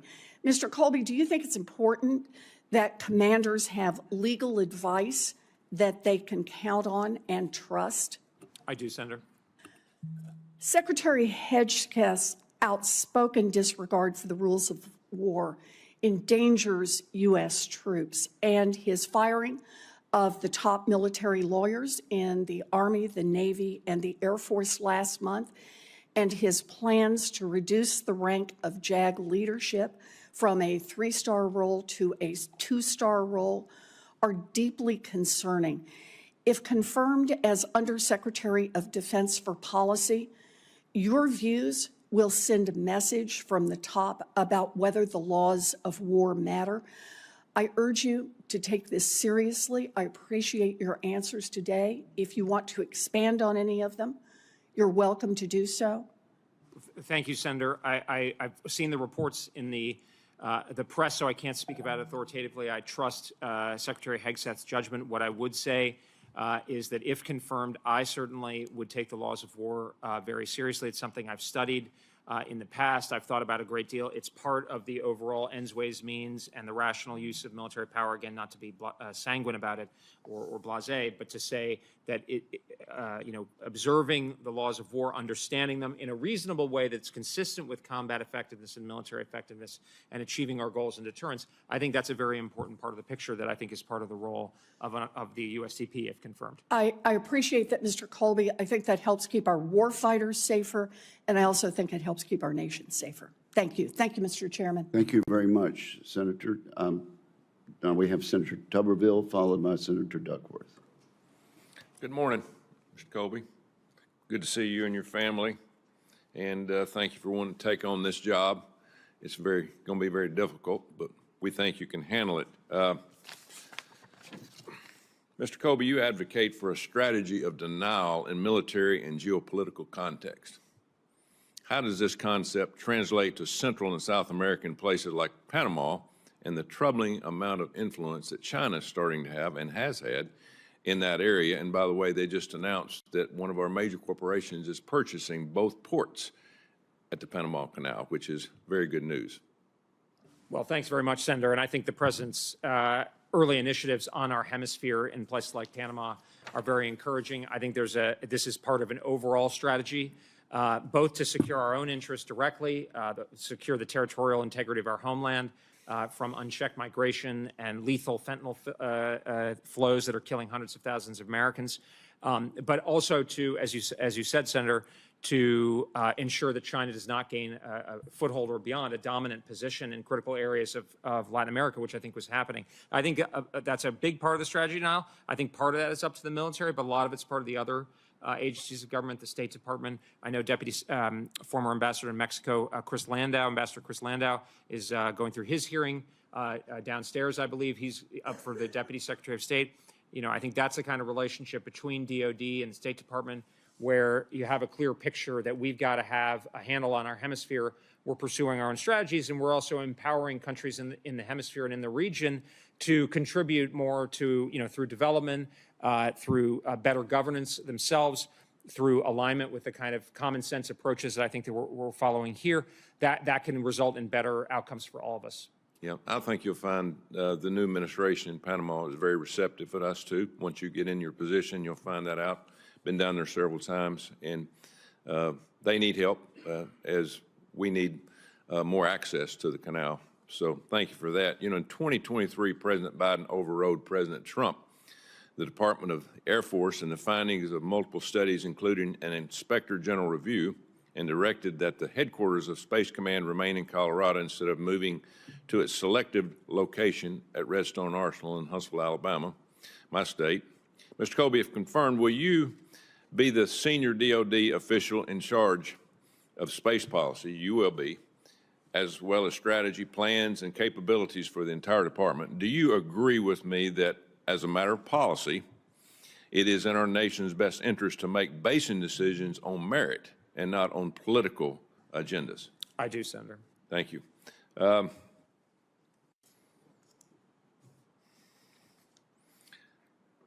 Mr. Colby, much of your work is about prioritizing our defense policy towards deterring aggression with China, our pacing challenge.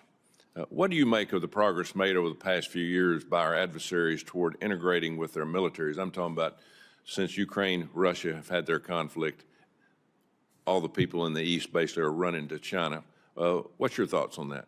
Well, I think it's really, really disturbing, Senator. I think there has been this kind of, I think of as like a counter coalition, China, Russia, Iran, North Korea. China's kind of the cornerstone of that coalition. It's by far the largest economy. Their support has made the Russian war effort in Ukraine sustainable. They're helping the Iranians are helping them. The Russians are helping the North Koreans. So I think there's a couple of things to be done about that. On the defense side, I think it's important for us to work with our allies to kind of plug the gaps in our perimeter. A lot of that is getting our forces in a better state of readiness, putting them in the right place, getting our defense industrial base back into good shape, robust defense funding, and then getting our allies to step up. I think a big part of this is we have some allies, Israel I've mentioned, India, South Korea, Poland, they're really pulling their weight. You could add Finland up there is doing a pretty good job, but a lot of the biggest economies in our alliance network really aren't pulling their weight. They're starting now, so I think there's a real opportunity to capitalize on that because together we are much wealthier than this counter coalition, but we've got to turn that into real military capability. Your quick thoughts on BRICS? I think, BRICS are a sort of a representation of the changing world dynamic. I think Secretary Rubio put it very well. We're no longer in Charles Krauthammer's unipolar world. We're in a world, the United States is still, I think, the strongest country out there, but China's the biggest, most powerful rival we've faced in probably 150 years, and other countries are making their decisions. Obviously, the Indians, who I think our relationship there is golden going forward, and we should really deepen that, and if confirmed, I would make a big priority of that. They're part of it, so it's complicated. But people are going to be moving around talking to, the Saudis are talking to the Russians, and they're talking to us. That's very common. That's how the world's going to be. That's the reality of the world system as it is now, I think. Thank you. Thank you very much, Senator Tuberville. Senator Duckworth. Thank you, Mr. Chairman. Mr. Colby, welcome. While I do not agree with many of your policy positions, I do recognize that you are one of the most experienced and knowledgeable nominees from this administration to come before this committee. And I appreciated our conversation in my office very much. It is clear to me that, unlike most Trump national security nominees, you actually have been putting in the work to become an expert in your field. That said, expertise alone is not enough. Integrity, Adherence to the rule of law and unwavering commitment to uphold our democratic institutions are just as essential. So as I do with every Trump administration candidate to come before this committee, I must ask, Mr. Colby, if President Trump or Secretary Hegseth asked you to do something illegal, unethical, or in direct violation of your oath to defend the Constitution, would you refuse to obey? Well, thank you very much, Senator, for the kind words. I would say I contest the premise of the question. I don't think the President or the Secretary would ask such a question, but I am committed. I would absolutely not follow an unconstitutional or unlawful order. Thank you. Mr. Colby, that was so easy. Why can't the others do that? Thank you for saying that. Mr. Colby, the global threat environment is more volatile than it has been in decades. Russia's aggression, China's growing assertiveness, and challenges in the Indo-Pacific demand clear-eyed leadership and a commitment to our alliances. Yet rather than reaffirming America's leadership, this administration has actively undermined our allies, cast doubt on our commitments to NATO, and most disturbingly, cozied up to the authoritarian adversaries like Russia. The credibility of the United States as a reliable partner has been called into question by our very own actions. Our president has refused to acknowledge the reality that Russia's unprovoked war of aggression in Ukraine has shattered global security norms, and our recent gesture of support towards Russia are emboldening our adversaries. Mr. Colby, can you tell me if Russia invaded Ukraine?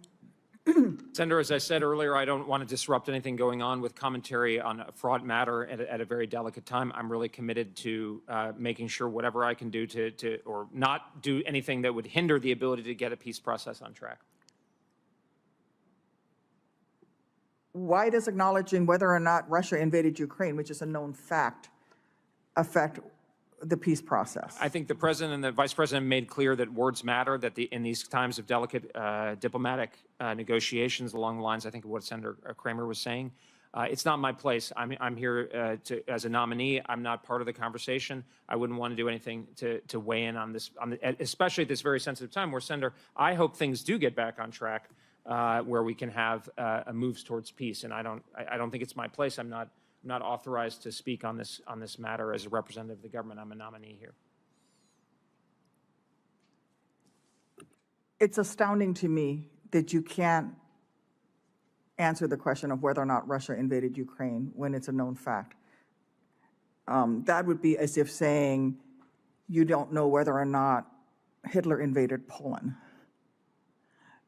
It is astounding to me that you cannot answer that question. After last Friday's shameful display in the Oval Office, it's clear that Trump is in the middle of a capitulation, not a negotiation. The wholesale refusal of this administration's officials and nominees to acknowledge the established fact of Russia's illegal and immoral full-scale invasion of Ukraine out of fealty to Trump and ultimately Vladimir Putin is one of the most shocking and disturbing things I've seen in my life. Mr. Colby, let's move on. Mr. Colby, you've been a vocal advocate of prioritizing the PRC as our greatest geopolitical challenge, and we had a very good conversation about this. I look forward to working with you on opposing our near-peer adversary. Often arguing that our strategic focus should shift away from other regions, and you've said, sometimes we need to shift from Europe and the Middle East and really focus on the Indo-Pacific. Under this administration, we have seen a surge in deployment of active duty U.S. military personnel to the southern border and Guantanamo Bay, not to counter an active military threat, but instead to perform law enforcement and accomplish logistical tasks that are typically handled by civilian agencies.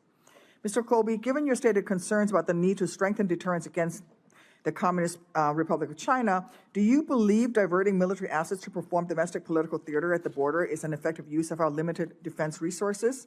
Or is it a distraction from the real threats that we face? Well, Senator, I wouldn't regard it as domestic political theater to secure our border and to make sure that we have territorial integrity. But if confirmed, I would certainly make it a real priority to make sure that those rightful efforts to ensure our territorial integrity and secure our border don't detract from our prioritizing the China threat, which is the biggest kind of external, state threat that we face as a country. It's good to hear that. Thank you, Mr. Colby. Thank you. Mr. Chairman. I think that was a very helpful answer, Mr. Colby. Senator Budd. Thank you, Chairman. Bridge, great to see you. Congrats on your nomination. Great to see your family here as well. So if confirmed, your influence on the national defense strategy and planning guidance will shape the department for years to come. So in the past, I've highlighted through Section 908 of the 2025 NDAA the importance of special operations forces and the need for those strategic documents to better reflect how the unique size, structure, and posture of Special Operations Forces enables them to both serve as a preventer of conflict and, if God forbid there is a conflict, an enabler of it. So how does SOF, or how does Special Operations Forces fit into your vision for our national defense strategy? Thank you very much, Senator Budd. I do think the Special Operations Forces play a very important role, not only in the prevention of conflict. Obviously, there's a lot of things they can do, building partner capacity, counterterrorism, and so forth. But also, God forbid, in the event of a major power war, SOF has multiple roles. It also is a way, apropos of the discussion with Senator King, to keep an eye on the ongoing terrorism threat. So I think SOF plays a very important role in our overall military posture. Thank you for that. So how does irregular warfare fit into the strategy of denial in context of China or other adversaries? Thanks, Senator. That's, as discussed in my responses to the advanced policy questions, that's something I have some sort of broad thoughts about the ability to, create dilemmas for China in the event of conflict or before conflict to deter it along, say, some of the secondary angles for China, as well as building partner capacity and the potential, again, God forbid, in the event of conflict to create difficulties and dilemmas for China directly in a military sense as well. So I think those are some of the areas. That's an area I'd want to dive deeper into to give you a more informed answer if confirmed. In strategy of denial, I know that's come up a lot today, and thanks again for the copy. It was one of the first meetings I had in that early basement office in the Senate when you came and saw me a few years ago. But you talk about the importance of coalitions and maintaining a regional balance of power. So if a coalition's too small, it lacks influence. If it's too big, it may lack commitment from the members. So what does an optimal coalition look like to maintain the balance of power in the Indo-Pacific? Well, thank you very much, Senator. You're very kind. And that's something, as you may recall, I discussed in my book a lot. I think we actually are in pretty good shape in terms of the formal security commitments. Apropos of my discussion with Senator Cotton, I think, and the chairman as well. We have very strong alliances with Japan, South Korea, the Philippines. I think we have effectively a very strong security relationship with Taiwan. Of course, Australia is very strong. And then I think we have a very deepening and important relationship with India that's directly proximate. I think we also could build effectively on a partnership with Vietnam. Obviously, we have a long and kind of fraught history with Vietnam, but the Vietnamese, say what you will, they're committed to defending themselves, and they see, I think, the challenge from China.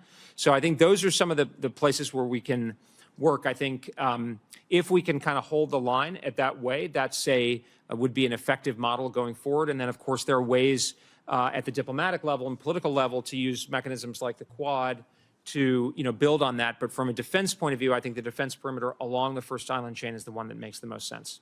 Thank you. So given China's coercive activities in the Indo-Pacific, do you see any states hedging, and what can we do to minimize those states' concern about the U.S. commitment to regional stability and security? Well, I think that's a really important question. I think, in a sense, you see hedging behavior all the time. You see balancing behavior by countries, take Taiwan or Japan, for instance. Japan is, albeit far too slowly, increasing its defense level of effort. It needs to go a lot farther, a lot faster. But you also see some hedging behavior. You see, engagement with Beijing. And I think all of the countries are kind of, continually reevaluating. I think the most important thing that we can do is have credible, capable military forces that are in the right place at the right time, to my discussion with Senator Sullivan, to be able to defeat sustained and effective Chinese aggression against a country within our security perimeter. So what are your thoughts on a NATO-like alliance in the Indo-Pacific? I'm not theologically opposed to it, Senator, but I've been skeptical. I was in Korea earlier last year, and there's the trilateral with the United States, Japan, and Korea. I think that's encouraging in some ways, but if we look at South Korean political dynamics over the last 6 to 8 months, it's not clear that that's going to be enduring. And so I think there's a lot of spade work and political capital that's put into a multilateral organization, whereas I think something may be building up to have more multilateralization in the region, but not the huge ambition of an Asian NATO, especially because you've got Japan over here, India over here, Australia down here. Their circumstances are quite distinct. Thank you very much, Chairman. Thank you very much, Senator Budd. Senator Rosen. Well, thank you, Chairman Wicker, Ranking Member Reed, for holding this hearing. Thank you, Mr. Colby, for meeting with me earlier and for your willingness to serve. Before I begin my questions, I want to add my voice to those of my colleagues to express my deep frustration with Friday's shameful Oval Office performance. followed by the President's decision last night to halt the delivery of U.S. military assistance to Ukraine in their fight for their country against a brutal dictator's invasion. I cannot believe that the United States would side with dictators over democracies, over our democratic partners and allies. We must stand with Ukraine. With that, I'm going to move on to a different part of the world, Iran, because we have to combat Iranian aggression. Iran is the world's leading state sponsor of terrorism. It remains the primary source of instability in the Middle East. It endangers the world through its support of proxies and its pursuit of developing a nuclear weapon. We know Hamas would not have been able to carry out the October 7th terrorist attack in Israel without Iranian support. We know this to be true. Across the region, Iran also continues to work against American interests and poses one of the greatest threats to U.S. military personnel and those of our allies and partners. So, Mr. Colby, like many of my colleagues, I worry that limiting U.S. military involvement in the Middle East, which you've advocated for in the past, could only allow Iran to further grow its influence in the region. And so what are the risks to U.S. national security and the security of the broader region if Iran continues, as you may have advocated in the past, to expand its reach unchecked? If we take our eye off Iran, what happens?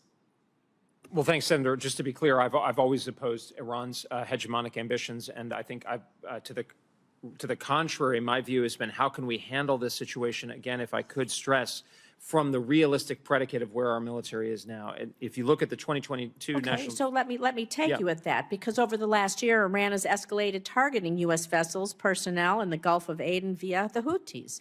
Iran's proxies, they've targeted U.S. forces in Iraq and Syria via its proxies for many years. So how are we going to address the ongoing threat? Well, I don't contest that Iran is a threat or a malign regime in the slightest. I fully agree with you about that. I think the intelligent application of our own capabilities in the region, but also using and bolstering the capabilities of our allies, especially our key ally Israel, but also others in the region. We spoke with Senator Ernst about the Abraham Accords model, the ability to bolster some of the Arab states and other European partners that may have an important interest, that this can be a broader thing. And of course, Israel, to its credit, has significantly degraded Hezbollah's capability, of course, Hamas' capability, but also Iran's capability directly. So my view, Senator, just to be very clear, is not that we should ignore the Middle East or that we should totally get out of the Middle East. I'm baselining off the reality that I think all of us, candidly, must baseline off of, which is that we don't have a multi-war military. And you mentioned some of the things that the Iranians have been doing. Well, Admiral Paparo said the other day that the Chinese are now basically in the business of conducting rehearsals, not even exercises. And Frank Kendall, the Secretary of the Air Force, said a couple months ago, at the Biden administration, Secretary of the Air Force, he said not only are the Chinese on track to get ready by 2027, but the PLA will say it's ready by 2027. Let's talk about China, because I want to learn about China's lessons from Ukraine. China's been identified, of course, as you say, the pacing challenge for the Department of Defense across both the Trump and the Biden administrations. As Ranking Member Reed has quoted former CIA Director Burns, no one is watching U.S. support for Ukraine more closely than Chinese leaders, and that abandoning Ukraine, I'm going to quote again, would be one of the surest ways to rekindle Chinese perceptions of America's fecklessness and stoke Chinese aggressiveness. So, Mr. Colby, after Friday's shameful performance in the Oval Office, what message did President Trump and Vice President Vance send to China regarding American resolve to back democracies against brutal dictators? And how does taking our eye off the ball anywhere make us any less safe? Well, Senator Rosen, I'd point out that Director Burns, who's a distinguished foreign policy professional, has also said repeatedly that China was continuing to plan to move towards the 2027, and that Xi Jinping did have the intent to ultimately resolve the issue. So, Director Burns is obviously a foreign policy expert of great distinction, but if you look at what he himself has said... Can I ask you a quick question? Sure, yeah. Do you think that China, Russia, Iran, and North Korea are working in concert against us to present this multilateral challenge against us so that we won't fight back? So how do you justify taking your eye off, Senator, eye off the ball anywhere? It's arithmetic with respect, Senator. Right. First of all, your answer to that question was yes, and now you're elaborating on that answer. Yes, Senator. Again, I hear much slower than you two talk. My apologies. Would you like me to continue, Senator? Yes, if you would elaborate on your affirmative answer to that question. Yes, Senator, I do believe there's a counter coalition that is working as active. And I know the Chairman, you talked about this extensively. But again, the factual predicate that I think we all must proceed from is that, as the 2022 National Defense Strategy said, we have a one-war military in change. We don't have a military that's capable of fighting four adversaries at the same time. I would like, in theory, in principle, to have such a, but that's not the reality. I believe, especially because the threat is so acute and so realistic, and because of the very real possibility of multi-front war, we must have a realistic plan. And I feel a special obligation that, if confirmed, I must deliver a strategy that actually deals with that. That's not neglecting the Iran threat. That's not neglecting the military threat that Russia poses, but it is a realistic plan to deal with that. And part of that, of course, is greater defense investment and revitalization of our defense industrial base, but it's also making intelligent use of our allies, and in particular, in the case of Europe and countries like Japan and Taiwan, pressing them to take greater responsibility, which they can and must do. Thank you very much, and thank you for that elaboration, which allowed us which required us to take a little extra time. And Mr. Colby, I think you'll acknowledge that is precisely the situation that my Peace Through Strength plan attempts to address beginning right now. Senator, absolutely. I've had the pleasure of reviewing it, and I think we're keying off exactly, and you know, big supporter of that kind of perspective of restoring American strength, defense, industrial might, and getting our allies to do more, which it seems to me is also the perspective of the President and the Secretary of Defense. Thank you. And Senator Schmidt. Thank you, Mr. Chairman. And I'm going to give you more of an opportunity to elaborate as a fellow realist. I think that there are a lot of hard truths that need to be told. The fact is, we can't be everywhere all at once all the time. That's the truth. And so whether it's this Jacksonian or Jeffersonian or prioritizer or realist, whatever you want to call it, I think that this town has been in denial for a very long time about a very fundamental issue of scarcity, right? And so we have to make decisions. Protecting the homeland, focusing on China, those are our top two priorities. There isn't to say there aren't other things that are of concern, but our industrial base has been strained to a point that it's not been, which is why there's really no daylight on this committee about sort of trying to reinvigorate that industrial base. But I think this Wilsonian adventurism that's defined post-Cold War foreign policy has been a huge distraction about what our core national interests are. And so you've been a really leading advocate on that. But I want to give you an opportunity to sort of expound on that. What does, in your role, in your, hopefully your new role here, could you elaborate on what that prioritization, how that would play out, how you think about these things? Because the truth is, if you have a strained industrial base, if you're building things for a land war in Europe, you might be neglecting long-range fires in the Indo-Pacific, right? So how do you view all this? Well, thanks very much, Senator, and obviously really an honored and very similar perspective as yours. And I would say that I think, you know, and I talked about this in my responses to my advanced policy questions, this so-called Lippmann gap, named after the famous journalist Walter Lippmann, who talked about, you know, the danger of a gap between what you're aspiring to do and what you actually can do. And if you get that bluff called, that's catastrophe.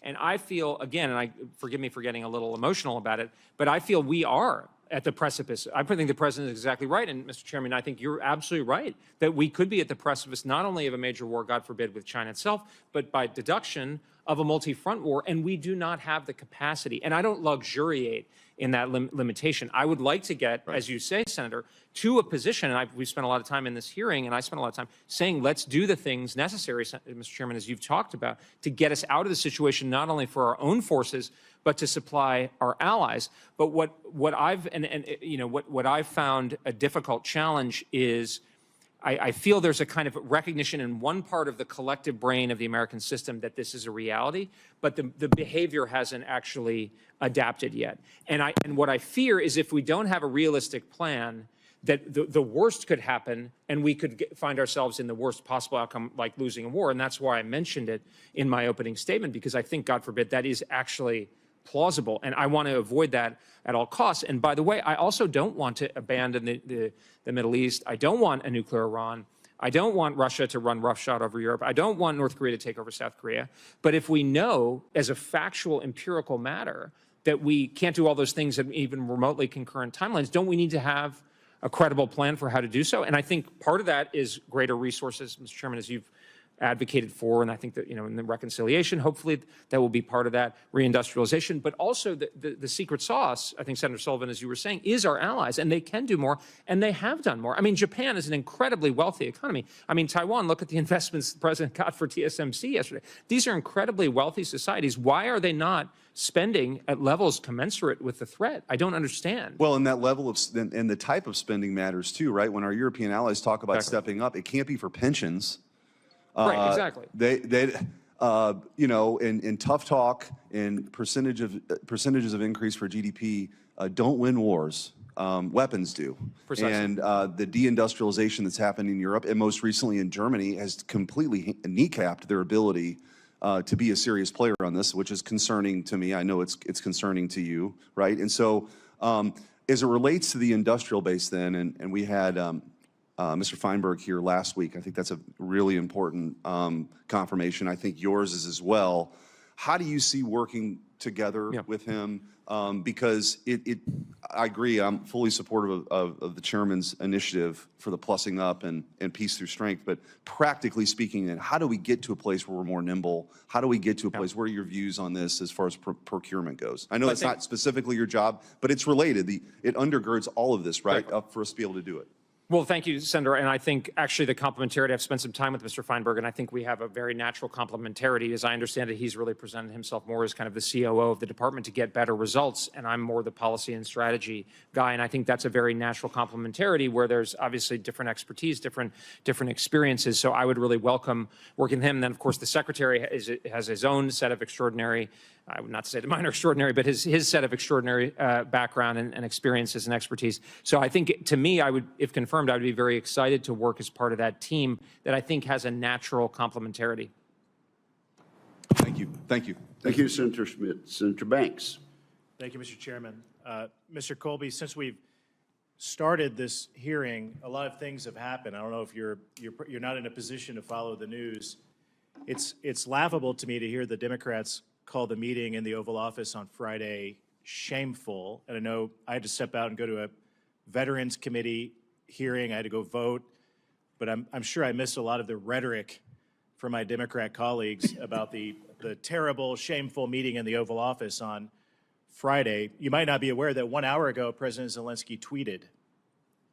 He called the meeting on Friday regrettable. He said Ukraine wants peace, not forever wars. He thanked President Trump and America for our support, even for the javelins that President Trump provided in the first Trump term that kept Ukraine on its feet. But here's the kicker. President Zelensky now said 1 hour ago he's ready to come back to America and sign the peace deal, the minerals deal. Is it possible here that President Trump's unconventional approach is actually very effective? Yes, absolutely. I think the proof is in the pudding, and I think that's a really encouraging thing to say. I'm delighted to hear the news that we're making progress, obviously, knock on wood. I also think it shows that, trusting President Trump with these and his kind of particular deputies with this kind of high-level diplomacy is really important. And it's not for me as a nominee to be spouting off and potentially interrupting this kind of progress. It's very encouraging.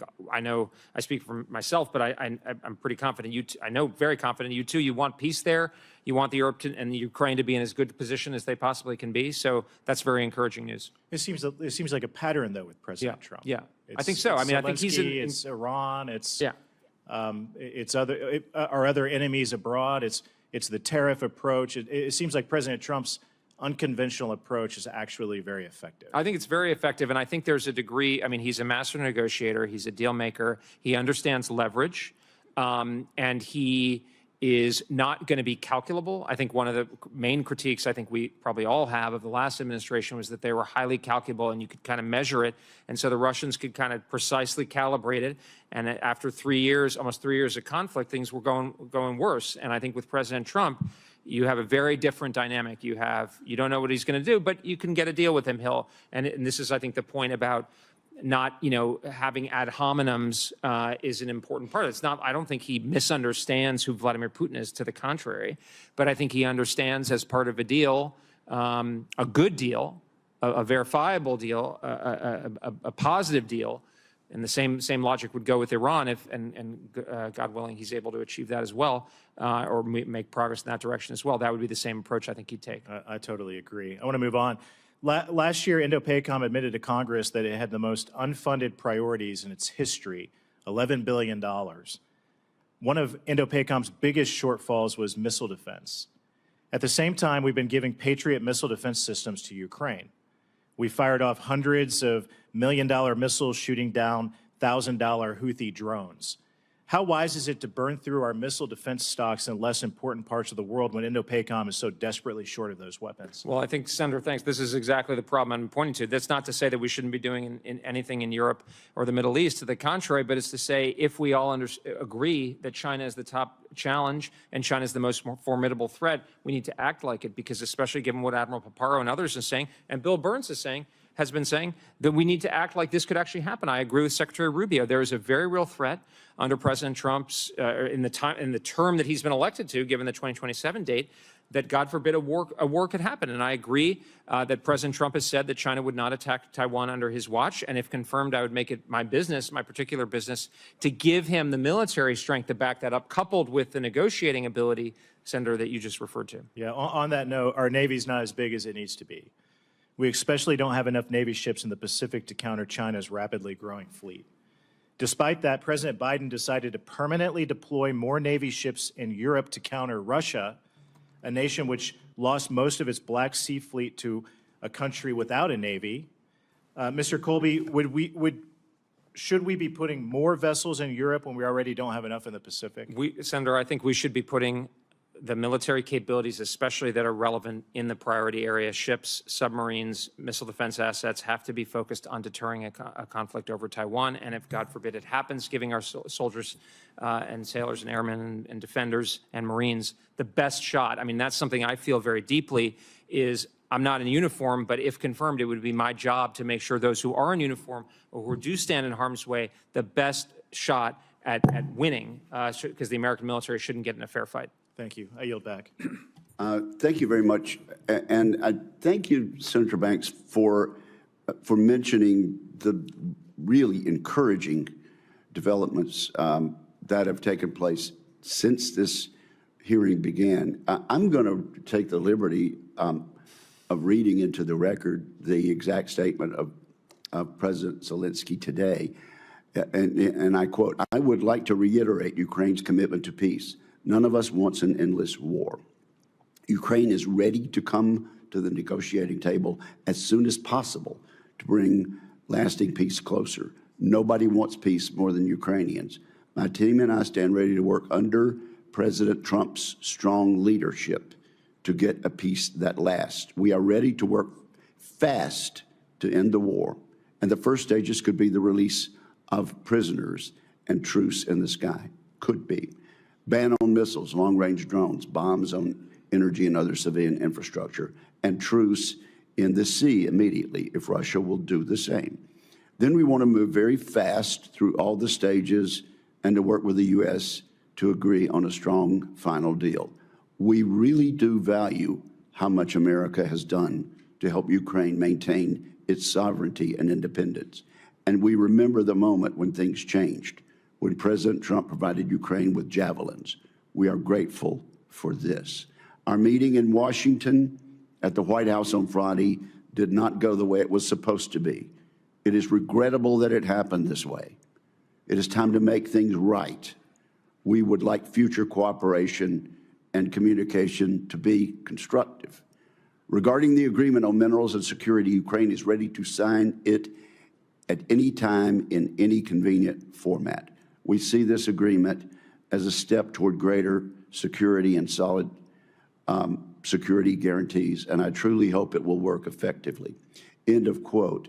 And I would then remind those within the sound of my voice and those reading the record that our president, President Trump, has said the government of the United States of America supports Ukraine's efforts to obtain security guarantees needed to establish lasting peace. And to end the quote, and so let me just say this. I probably will not have an opportunity to take to the floor today, but I hope this is a day when we can refrain from some of the rhetoric that it's tempting to make. I hope this is a day when senators and members of the House of Representatives can take a deep breath and hope that the excellent, hopeful signs that come from this statement by President Zelensky come to fruition and come to fruition quickly. I've had fights with my roommates over time. We got over it. I'm even told sometimes there are family fights. It's regrettable when they spill out into the front yard. But friends get over it. Friends decide to move on. And I think we're seeing that process today. I hope to heaven that that is the case. And since Senator Banks mentioned it, I took the liberty of bringing it to the attention and to the record. Now, Mr. Colby, Senator Sullivan wants to question you for another half an hour. And no, Senator Sullivan has a question or two to tie down, if you don't mind. And I realize this has been a long hearing for you and your family. Senator Sullivan. Mr. Colby, I wanted to make sure when you tell your kids that you went through this confirmation hearing that you said that it went through 2 rounds of tough questioning. So this is the second round. So thank you for, Mr. Chairman, indulging me. I think you're doing a great job right now. You're answering a lot of questions. Very quickly, the Wicker plan that you've reviewed is outstanding, and I'm not just saying that because that's our chairman. You're hearing Senator Banks and Senator Schmidt, many of us, Democrats as well, like that. Can you commit to work with this committee on getting to those kind of levels, the 3 to 5% of GDP that he puts forward? It's an excellent plan on shipbuilding, on industrial base, all the things we've talked about. I know that you got to go through the process, but just to fight for that. You might lose, but you know, we hear about 8% cuts. I've talked to Secretary Hegseth. That is not what he's planning. But we want to hear from the Pentagon officials that they will fight for this, because a lot of these choices that we're having to make, you're eloquently talking about, they become less difficult if we have a stronger industrial base and stronger military. Yes, Senator, I commit to advocating for the higher defense levels that I think are consistent with what our security dictates. Of course, what exactly that would be, I can't say, both because I don't know, but also it wouldn't ultimately be up to me. But I think we're in a situation where more robust levels of defense spending are clearly in order. Good. Let me go back to Taiwan very briefly. I would agree, and you talked about it earlier, it's the KMT, and it is the KMT, by the way. They control the legislature. It's different from the president's party. They're playing a dangerous game on their defense budget. And we all, if anyone from Taiwan is watching this hearing, they need to be, they need to realize they're playing a dangerous game, okay? Cutting defense spending right now is not the right signal. We all agree with that. As you know, the Taiwan Relations Act requires the U.S. to make weapons available to Taiwan for its defense. Every administration since 1979 has pledged to abide by that, and has. The Trump administration did a great job its first term. If confirmed, will you work with us to make sure we're going to turn the Taiwanese around, but that we will commit to work with Taiwan and us to comply with the Taiwan Relations Act? Yes, certainly, Senator, and even more than that, I would make it a special focus to accelerate and revamp and focus those capabilities and expand them, those weapons transfers and sales and so forth, to assist Taiwan in its ability to defend itself. So I've mentioned the pressure that we need to put on Taiwan. I think you're absolutely right, Senator, but we also need to do our part on the U.S. side to make real capabilities available in a timely fashion, which we've not done a good job on. Get those weapons out there. I met with the previous president. She had a great statement to me when I talked about will, and she said will is often a function of training and capability. If you're stronger and you have weapons, we have this giant backlog, for example, of harpoons that we should be getting to the Taiwanese. So I think that's an important point that she made. Will is a function. You have a final question. The final question is the most important of the whole hearing. We're talking about protecting the homeland. A lot of focus on the southern border, not always a ton of focus on the northern border. My part of the world, Alaska, the Arctic, the North Pacific.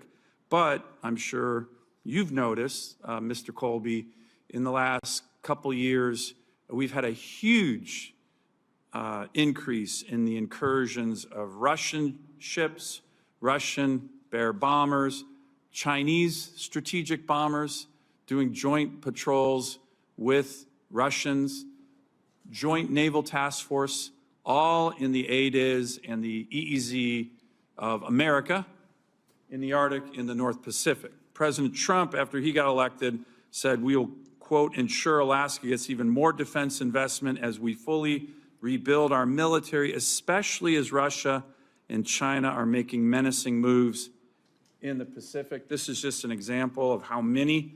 The NORTHCOM commander, the INDOPACOM commander recently testified that they think they're going to see even more of that. We had 2 Bear bomber incursions in 48 hours 2 weeks ago. Both NORTHCOM and INDOPACOM commander said it's time to they committed to reopening the Navy base here at ADAC, which is a very strategic base. I'd like your commitment to come to Alaska, come to me, come up there with me, see all our great military up there, and work with me on strengthening our northern border, in particular issues like infrastructure at ADAC, which will provide our forces the ability to respond to the attack on the northern border, which doesn't get a lot of press.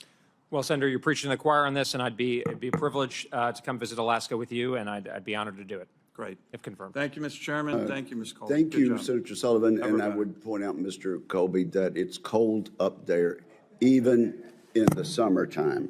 So bring your long johns. This is one of the papers that I have produced. It's the second one, Restoring Freedom's Forge. I hope you will agree that the best way to begin immediately getting enough submarines to have in the Pacific and doing so efficiently and using more modern techniques is to explore this very type of innovation.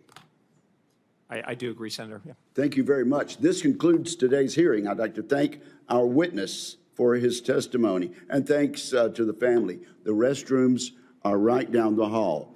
For the information of members, questions for the record will be due to the committee within 2 business days at the conclusion of the hearing. We are adjourned.